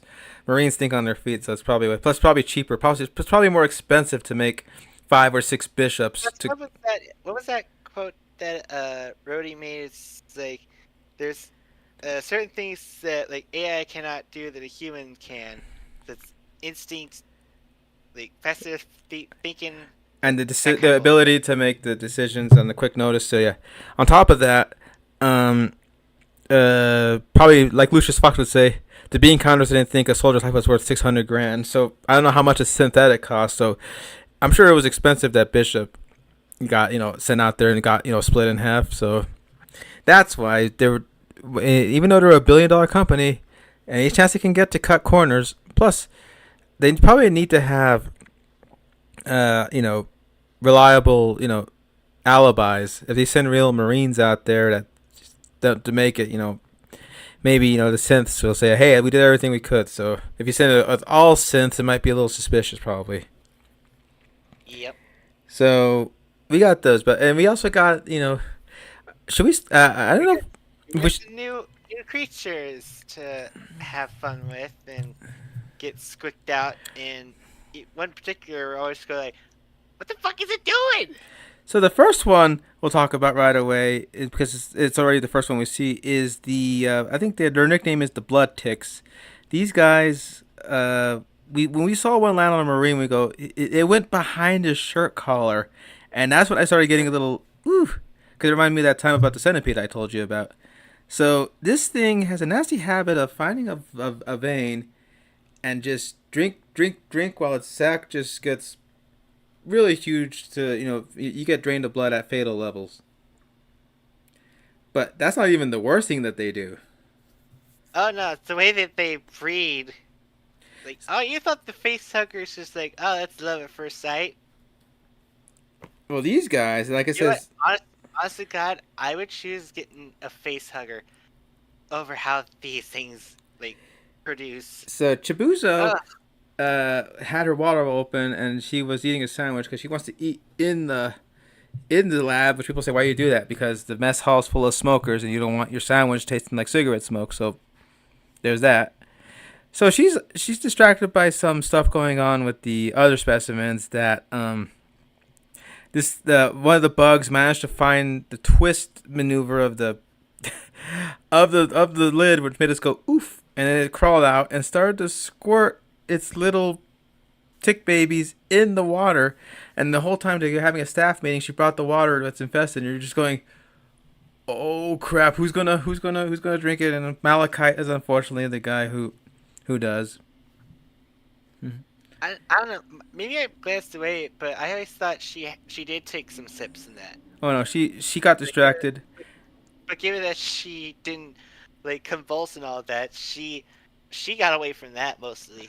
Yeah, unfortunately, she still was done in by the tick because when they did a surgery on Malachite and saw that he had the ticks already embedded in his lungs, Zavarian makes the decision, cut it off so they can save him. And the medics are like, "I'm going to save this boy's Oh, life." oh no, oh no, this one has acid too. Oh, bummer. Yeah, yeah, they cut the tick and it makes an acid mist that ends up, killing them. And then they have to use a quarantine procedure to kill the creatures too. So everyone's dead in that room. So the two Marines that end up getting caught by Morrow and tied up end up being victims to these blood leeches. And then we have the next creature on our list. Yeah, I'm saving the best one for last, to be honest. So then we got the she's gonna laugh because this is a running joke with us in the entire. Every time we watch it, there's this like hanging plant thing with a sensor vine, and the Lost Boys are gonna touch it, and Kirsch tells them not to. You know what it reminds you of? It reminds you like one of those things you see in Half-Life, Mm-hmm. where like it'll just like if you get close to it, it'll snatch you up. Like kind of mostly choke you, and like unless you react and shoot it, it's gonna like pretty much chop your head off. Yeah. But So it doesn't do that. So again, the question is, what the fuck is it doing? Because yeah, apparently it warranted Wayne Yutani to have that spaceship crew to pick it up. so it's called the orchid or plant pod. That's the nickname for it. So this is the part where Kirsch sees it and says it presents as flora, but it could be fauna. So maybe it's like a giant Venus flytrap. But we kept joking like they keep showing this plant like it's about to do something, but we haven't seen it do anything. So she has this running quote of what if we get to the end of the series and it does. It does absolutely nothing, and that'd be the funniest thing. 'Cause I think that for me, the orchid is Chekhov's gun. You're expecting it to go off at some point. It's the Hitchcock's like ticking time bomb. It's like it has to do something. It's lethal. It warranted Wayne Yutani to say, "Hey, so there's this creature that kind of like fits these descriptions. Find it and bring it back to us." And on top of that, Why? Nobody yet. You're not being paid to ask questions. You're being paid to deliver like they say, audio. I told them, what am I looking for? You know, it takes 2 weeks for submission. I know I'm not going to send a message because I know the answer is always don't ask. Or, excuse me, Mr. Dyson, can you tell me exactly what it is? You know what? I asked them that the same thing the very first day I came here. You know what they told me? What? Don't ask. Okay. So same thing with you telling me. So oh my god, like so, this thing is just. I'm curious what the heck is gonna do because even when they're feeding the thing later, they kind of keep its feeding off screen so we don't get to see what it what it does. So you know when it's gonna do its thing, it's gonna be like, hopefully spectacular, or like you said, maybe it does nothing and that's the punchline. Yeah. So next we have, I think they just call it the fly. Yes, it's like some type of hornet. And the thing about this thing is that it is a unique creature. In fact, it's one of the few creatures we actually got to see in the promo material. Because there's this trailer where you see something gestating from a small viscous orb into becoming a pod, which ejects a sac, which grows a thing. You see this fly creature develop, and people thought it was a variant of Xenomorph, but no, it's another sort of fauna. And it was in the episode The Fly, which we thought, oh, this is gonna be a Cronenberg reference, but it I mean, you're sort of right. it kind of this thing. The death that happened in there, it definitely fit in a Cronenberg film. So we mentioned Isaac meeting Toodles meeting an unfortunate end. It was at the hands of the Fly, because due to a distraction, he ends up getting locked in the room with the Fly, and Thanks these to a certain other creature that we'll get to. Oh, trust me, we have words about that fifth one. and this thing he knows he's screwed when he looks down at the bottom and sees that the food, because he was giving one grass to feed the host, another one was given meat chunks. He gives this thing a bunch of computer chips, metal, and ores. This thing eats inorganic material, and what is he completely made out of now? Wires and plastic and metal. So he's thinking, oh no, I'm in danger. And so this thing flies on his arm and has a little proboscis that probes him before shooting some viscous acid that eats away at the metals. It's And basically the same that most flies actually eat. They actually just kind of spit up like a very light acidic matter at their trash before kind of like, I wouldn't say eat it. It's more kind of like suckling it in a weird way.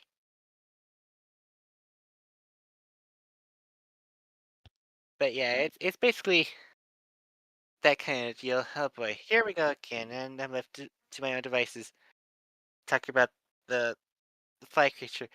Although I I will say, like, I almost kind of mistook it as like, oh, so this is like the evolution of the pod, because it's the nest it came from. It looked like the pod just kind of like rotted out and like festered into a nest, but no, it's its own separate cage. But to be fair, I don't recall actually seeing much of it in the others because we were always focusing on either is that always the xenomorphs or the tags or the blood leeches or the weird pod thing or most especially this one thing we'll talk about when Jonesy gets back. But yeah, so it's just kind of don't mind me, just kind of just checking my messages.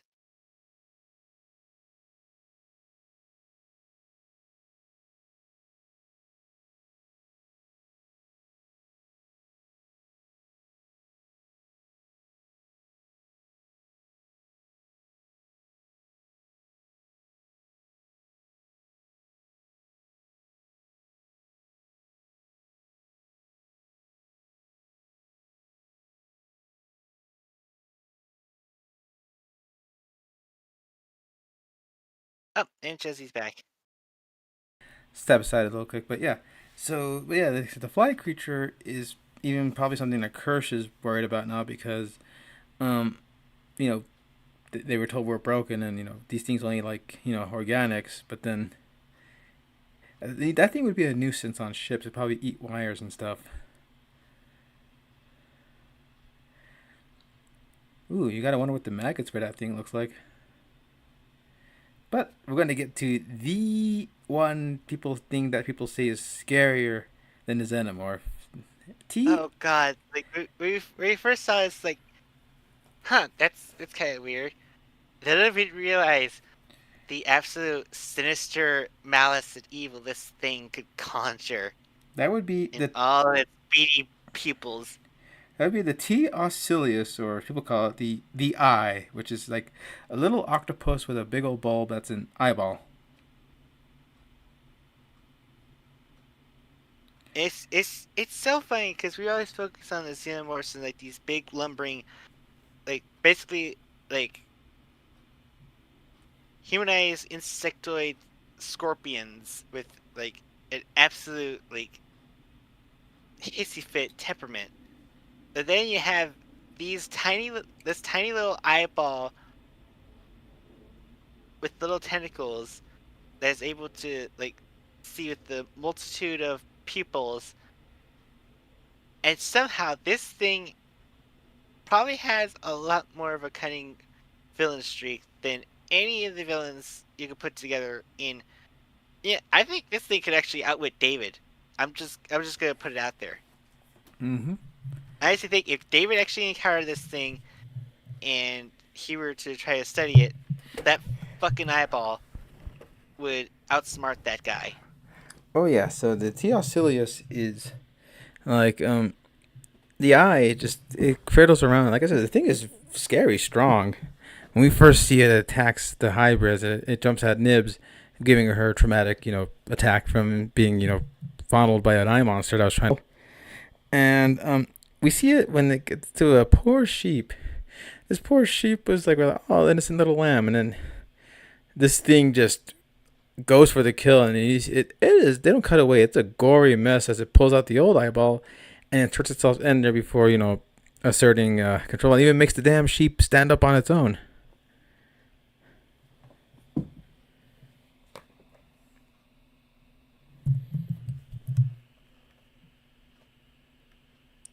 And every time it's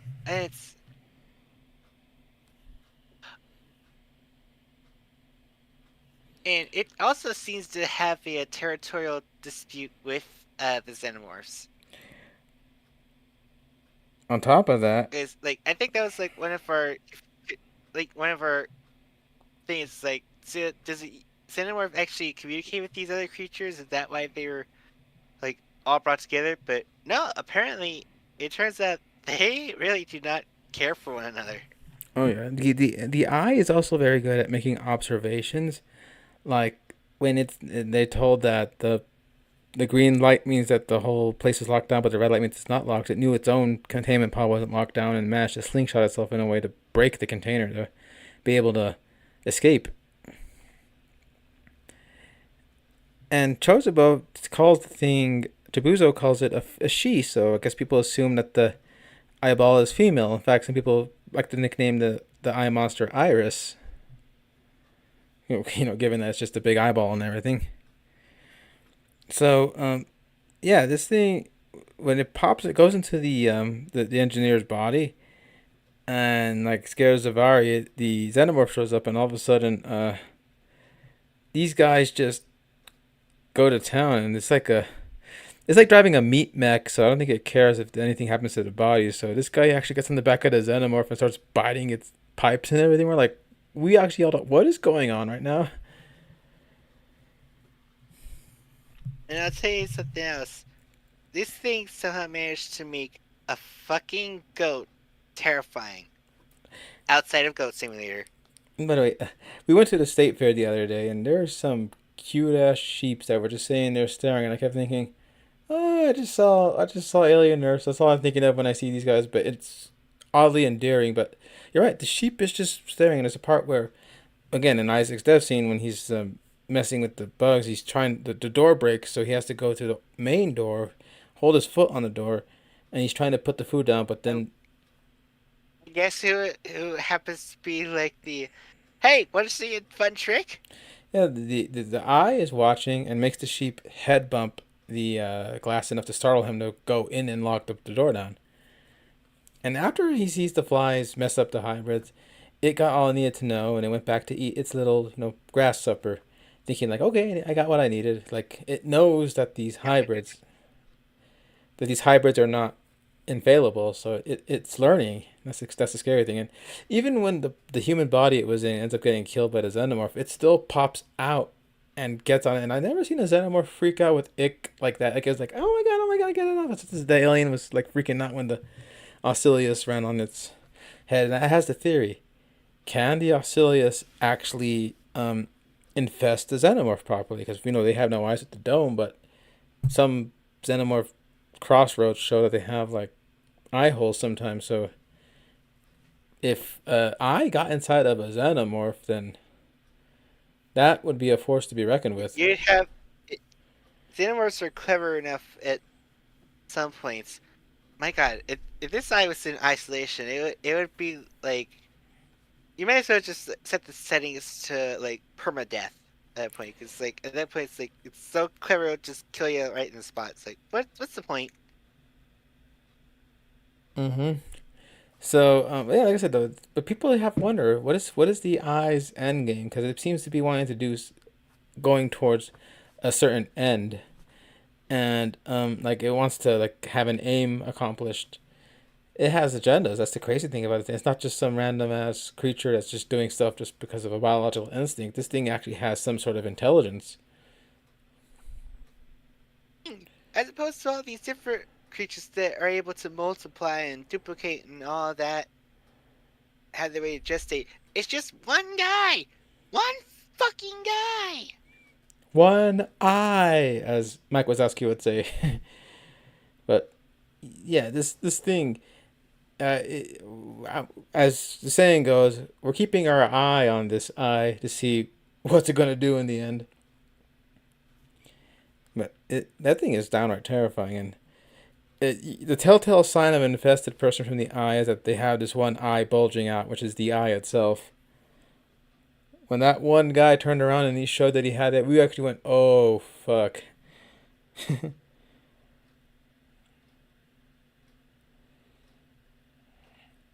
But yeah. So, anyways, another surprising factor about uh this Alien TV show is the amount of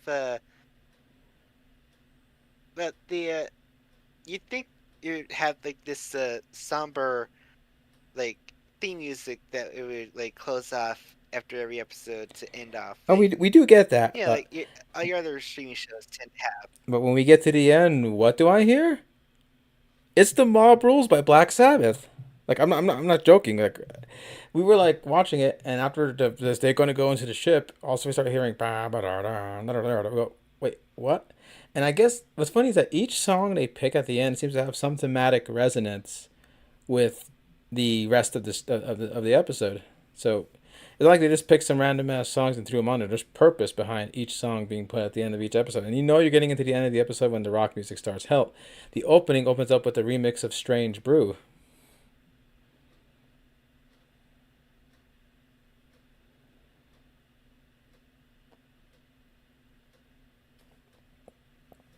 But yeah, I'm surprised by the amount of rock music that was put at at the end of these things, and it's turning me on onto some new songs I never heard before too. So that was always a fun treat. The music itself does do a good job of homaging James Horner's score from Aliens with a little bit of the unsettlingness, otherworldliness of Jerry Goldsmith's score. In fact, the besides the little computer beep, the other thing that stemmed me up was the fact that the alien whoosh whistle, the hard to describe, but you know when you listen to the soundtrack, was played at the very beginning, and I was like, oh damn. The only thing that would have made it more crazier for me is if it opened up with the 20th century drums. Yeah, but the closest you're ever gonna get is the Alien Isolation intro. Oh, and Romulus did a good one. But so we are down to two episodes. We saw five of them, each of them processing different questions and showing this whole thing unravel. We know there's gonna be a big chaos and calamity. We know it's gearing up to them, but the answer now is when is it gonna happen? It's not if it's gonna happen, but when's it gonna happen? Yep. And so all we're left to do is like, okay, who's gonna bite it? Who's gonna survive? And who's well, that's literally just the only two things. Either they live or they die by comeuppance. Death of misadventure. So, who do you think is next on the chopping block within the next bit? Honestly, given that we haven't seen much of her after her bragging to boy, I definitely think Curly? Curly would probably be like not next per se, but definitely one of the big finishes. Oh, Cause you know what? She would probably try to do what Wendy does and try to create the creature, and I'd probably get her face ripped off. yeah. It's No. like that is our word. You got no right to use it. And on that note, speaking of which, of the whole, I think definitely for sure on the chopping block are Hermit's last two remaining Marine compatriots. I think those guys are done. Yeah, especially since they made the comment of say, "Look, we got it made. We got it easy. We like don't ask questions. Like don't ruin it for us." Like kind of you're kind of right, but you kind of give it off in a selfish tone. So yeah, you're pretty much gone. And then I don't think Boy's gonna buy it in this. Oh Hmm. man, I think Smee is definitely gonna get it. It's gonna be Slightly's fault, and he's gonna be feeling so bad for it. And I'm gonna Oh feel bad god, for it. I'm gonna cry. You're gonna cry. what if it's? I know this will probably put him on a shit list if Morrow is the one that ends up putting the killing blow on Shmi in front of Arush. Uh, damn. And then oh man, what was it? Oh yeah, I definitely want Kirsch to put Marlowe down. It's like, hmm, guess I'm not outdated as you thought. oh he called him an outdated toy and stuff like that. Now I think Kirsch is starting to show signs of worry. So when the most calmest synthetic is telling you this might be a problem, things are going bad. Yeah, Things are going bad. Now I'll definitely take his word for that. so we know that Arthur, the one medic with the heart, who decided to like try to help out Isaac and ends up getting betrayed by Slightly to. He's already written off as dead. You gotta face huggers. Once you get that, So I'm saying is that unless you are able to have it surgically get out of you in like a weird tube way. Yeah, there's only one way it's gonna come out, and it ain't gonna be feeling like lilacs. and we got, but if this thing pans out, we'll have two xenomorphs. We'll have the xenomorph that Morrow's trying to get that Slightly will have made, and we'll have the xenomorph that's already made from Joe's lung that Wendy has a kinship with. And this is a question. Oh, are we gonna have like a battle of the red ants or black ants kind of deal thing? And another thing too is the fact that some people said we might be seeing the start of the bluification of the alien by because raptors were scary and fierce. Then we had blue to show us that hey, these things are more nuanced than you think, and one ended up becoming a goddamn hero. So we end up seeing that with the xenomorphs. Yeah, unless I see more to it, you're not gonna see a humanization fan art from me. I ain't gonna do that. Although this one is totally a little brother. That's the vibe I got from the xenomorph right away. But I think I might end up calling that thing for some reason. Just call it little brother. But like I said, though, it's Speak, call it pip speak. so yeah. But I think I seen some footage of like Marines in the rice fields. That's gonna be interesting coming on the land. So that's probably Morrow's Utani crew trying to extract the uh the prodigy ones. Oh, but here's one thing that we were always like confused and baffled about. Every time they cut to random scenes in the background of the prodigy Neverland site, there's like this dude in a big hazmat suit like spraying down some fungus or something that's on the wall of the thing. We're wondering what's the deal with that. Will they ever reveal it? Probably not. Mm-hmm. I think Dame Sylvia is definitely going to buy it. Probably by the hands of one of the hybrids. That's a guess on my part, given that Nibs Probably slightly by Nibs. Nibs nearly tore her head off when she talked about the baby thing and how it's not possible. And even I told you, how is this scarier than the frickin' xenomorph when you got like a kid in a strong synthetic body grabbing someone by the neck and looking like, touch me again, and it's It's it's basically a kid having a temper tantrum only has the strength of 10,000 men. yes, that is a scary, scary It, part. as a cashier at Walmart, I'll tell you, like having to listen to a kid have a temper tantrum is like, ugh, like it's like there's nothing these little brats could do. If that was Nibs in there, I'd be fucking terrified of myself. It's like, it's fine, it's fine. You can have as much candy as you want, kid. Just don't hurt me.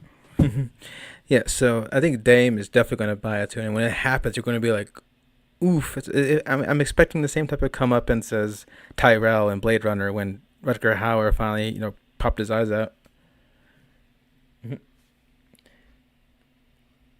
But oh god, like I says, we have 2 weeks. Big question: Is Joe gonna make it through, or well, I definitely think Wendy is definitely going to, because I think she's starting to probably going to be proven boy right that she's going to evolve in some way. On top of that, she talks about how she doesn't want to be like everyday people. If people backstab and betray and do all the stuff they did to Nibs and everything like that. And I think the only thing she kind of has kinship with now is the xenomorph. So what'll that do? And there are stories in the comics of like synths who like uh acclimate with the xenomorph and all that kind of stuff in interesting ways. Like there's this girl that has like xenomorph tubes and tails out of the back, but she's a synth, I think. But she kind of sees them as family. Huh. So I wonder if Wendy's gonna go somewhere down the road. There's like this other comic figure called the Lady in Black, which is based off of one of Giger's H.R. Giger's paintings, and it makes you wonder if there's anything more that could happen. Now, like I said, Joe, I kind of am hoping for him to pull through, but if he ends up getting taken out, I'm pretty sure it's gonna be a motivating factor for Wendy.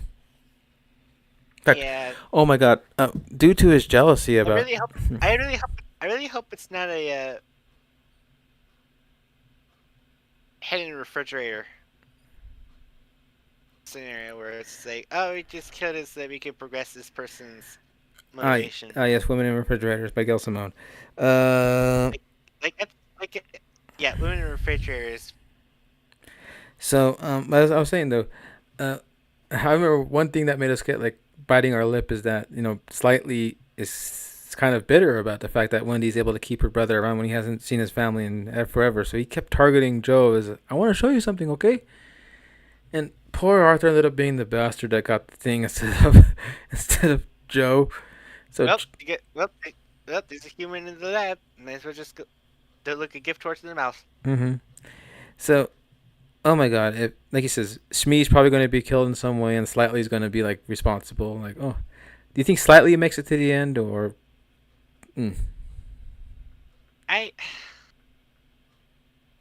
Yeah, I just realized how messed up it is that we're just kind of betting on the lives of essentially children in mechanical brains, bodies, and how they're gonna die in horrible ways.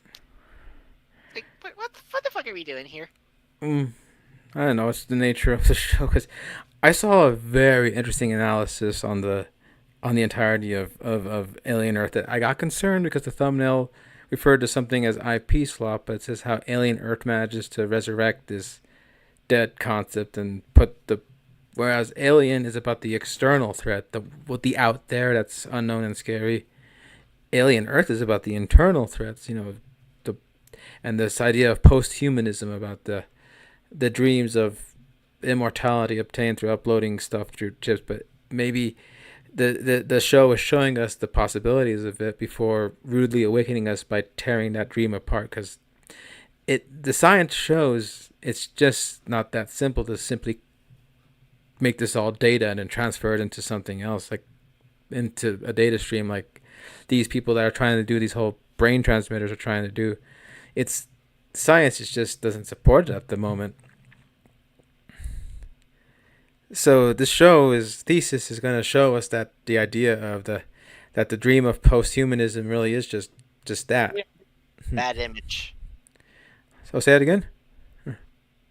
Neat idea. Bad image. Exactly. And oh my gosh, like I said, the because he said this like how Kirsch tells them all how they are not food, but then you have the alien, the biggest example of how much we're food to them. We're just their incubators. We're just their source of nourishment.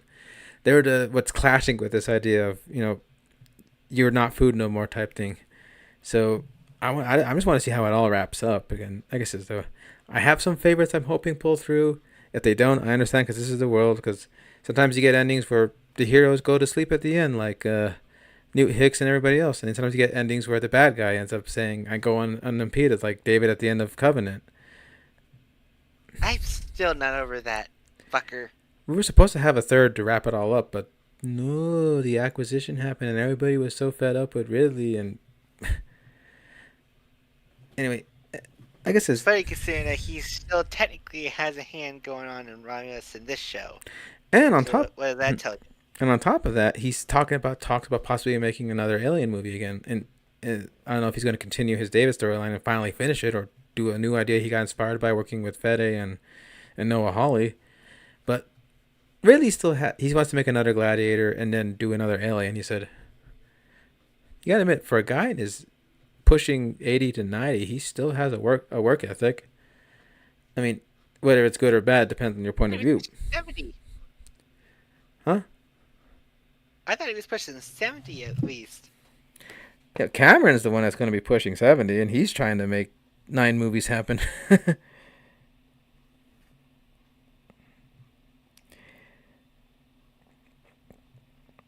But Dude is 87. He'll be 88 in November. Wow. Anyway, but so that's our predictions on this, and we'll be talking about what we think of the end if we were right or wrong in our assertions. But so far, okay, one more thing. Do you think the pod could actually be like a meat eater, or it's like it could also? What if? What if it turns out that the pod thing is a Xeno eater? Like all these different like species and all that. It's like the one thing that's keeping like lower species like humans safe. oh damn, I actually You, would like that development. don't you think that would be a very interesting specimen for the rich and powerful to have to keep them safe Some Xeno deterrence, from yeah. saboteurs and all of that? I never thought of that, but then at the same time, watch the plant is gonna end up the orchid's gonna end up eating the eye or something. I don't know. That would be hilarious to see it just gulped up. And there's nothing to possess because it's just a big old plant. So, but Like, well, that's you. as Boy said, not yeah. If Boy makes it out of it, I'm gonna be like, you called it. If Boy gets his comeuppance, I'll still have. I think either way I win because either he lives and I get to see more of him, or he goes out in the most spectacular fashion because he begged for it with his smugness and everything. No, And I feel like he's just a little bit too smart to get like comeuppance in like some dumb way. but then again, the I pride. feel like, I feel like he look like he's out in the open, but he's really just actually behind plexiglass that just leads to his escape vessel. But like, I would love to see more of him if he ends up surviving.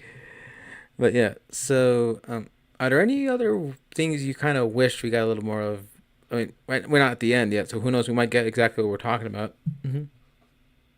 I honestly feel like we have gotten plenty of what we've been wanting to see in any of these alien projects, especially the fact that we're dealing with new creatures, which finally I feel like finally we could fucking open the doorway to bring in different other species to look into than just focus on the goddamn xenomorphs.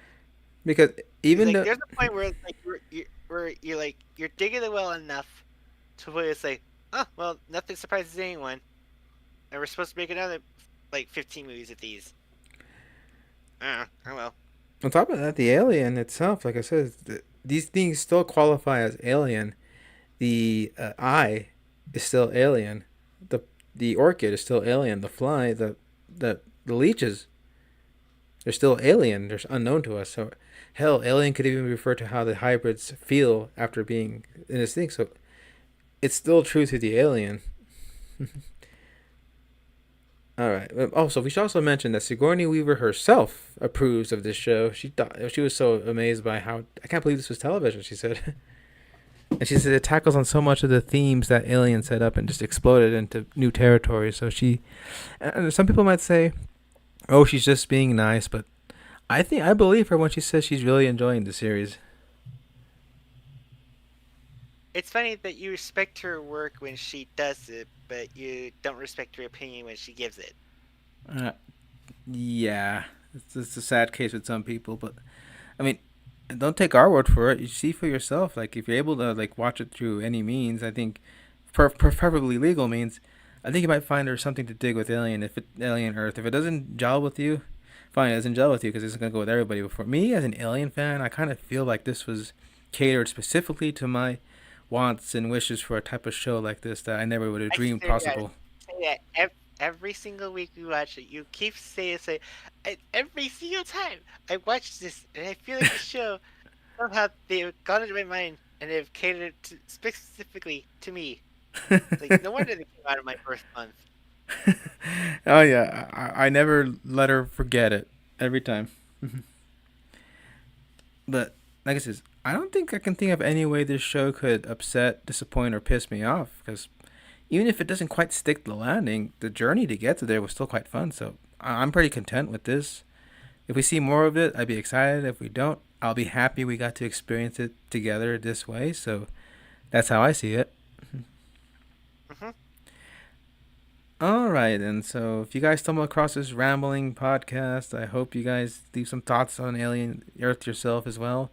All opinions are friendly here, even if you're one who thinks this show is, trash writing and piss poor and all that kind of stuff. That you're welcome to that opinion too. But uh, as You're for us, definitely going to be a bit dirty given how little we've actually been seen in our recommendations. So, mm, mhm, but most people tend to say that this is. Some are saying this is some of the best things to happen to the Alien franchise since. almost, I'm almost, there's one particular person I'm curious to see the opinion of this show, and it's Angry Joe. So Given far, his whole long history with like the Alien series, right from the Colonial Marines to Covenant, and then the back to the positive with the Fireteam Elite and Romulus, and Isolation, obviously. But so we get to see. You always know working Joe. Anyway, I think we'll be able to see. He's been putting up videos. Is the show still good? Best episode yet? Stuff like that. So I think he's enjoying it. I'm pretty sure Alex brings him down to earth on a few things. But it's down And to another earth. Joe's just there.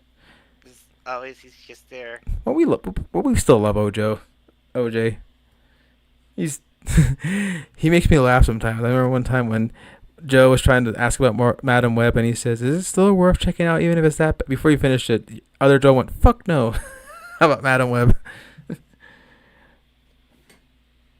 Well, But yeah. Anyway, so I wonder if James Rolfe has checked this out, but he's not. It's not really his thing to talk about prestige TVs unless it really sticks out to him. But on that that would note, that would actually, that would actually be an interesting new Monster Madness talk for us. Say like the realm of horrors is like dominated like movies for years, but now it seems horror's found home in TV. talking about like You Freddy's could talk about like the screen, like the Freddy's Nightmares, the Friday the 13th series, Tales from the Crypt. Tales of the Crypt, the Scream MTV show, Scream Queen with Jamie Lee Curtis, The Creep Show spinoff on Shutter. Um, like really good stuff. And Chucky like talk about like big franchises like Chucky or even Alien. and Bates Motel, which is a very good retelling of that, I hear. And plus, Jason's going to be coming to the small screen too with the Crystal Lake series. Mm-hmm. So that's a good thing about television, is that you can tell very big, long movies that you would normally have to edit or cut down or save for American Horror sequels. Story, that's another big ass one. Mm-hmm. I still need to sit down and actually watch a full season at least of one of them. 'Cause, like I know they're all like each season is like a different type. It's basically like the horror TV show equivalent of Final Fantasy. It's like it's certain aspects will pop up, but they're basically like different vestiges. But yeah, so I'm liking Alien Earth. You're enjoying it with me. I can tell because you're getting just as into it. I can hear your gasp and oh, that's messed up whenever something does happen. So I can tell that you're just as into it as I am. Because if you were like, bro, can we watch something else? I'd be like, oh, she's not having fun with this. But I can tell you're having just as much fun as I am. Or maybe the fun is If I if I ever if I ever say like I'd rather watch Requiem after the finale finishes. they fucked up. Just you no, I'm gonna say you can feel free to shoot me in the head or Uh, or block me with a mallet or something. Because clearly I'm just replaced by a pod person. yeah.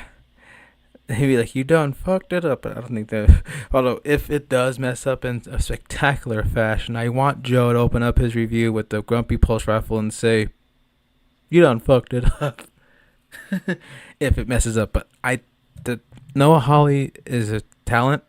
Someone said, this is what happens when you let writers actually write the stuff and not make all these mandates and demands and stuff like that. And you could tell this is 100% his stamp. So we'll see what happens at the end. And any other thoughts? I think we kind of covered everything. All right, then. Well, thanks again. So we'll probably be back in another 2 weeks when we talk about this. If anything big worth talking happens in between, we will probably pop up in that too. And don't forget that even though we're looking to the deep reaches of space, we still have to think about the oncoming safaris and hunts that'll be happening not long after In the that Badlands. in the Badlands. All right, then. So this is Johnny Cat 79, aka Chris, signing off along with my usual co-host Derica, aka Dark Neon. There's only 2 episodes, Seth. I can't tell your chances, but you have my sympathy, Prodigy. Yeah, and remember, as the tagline said,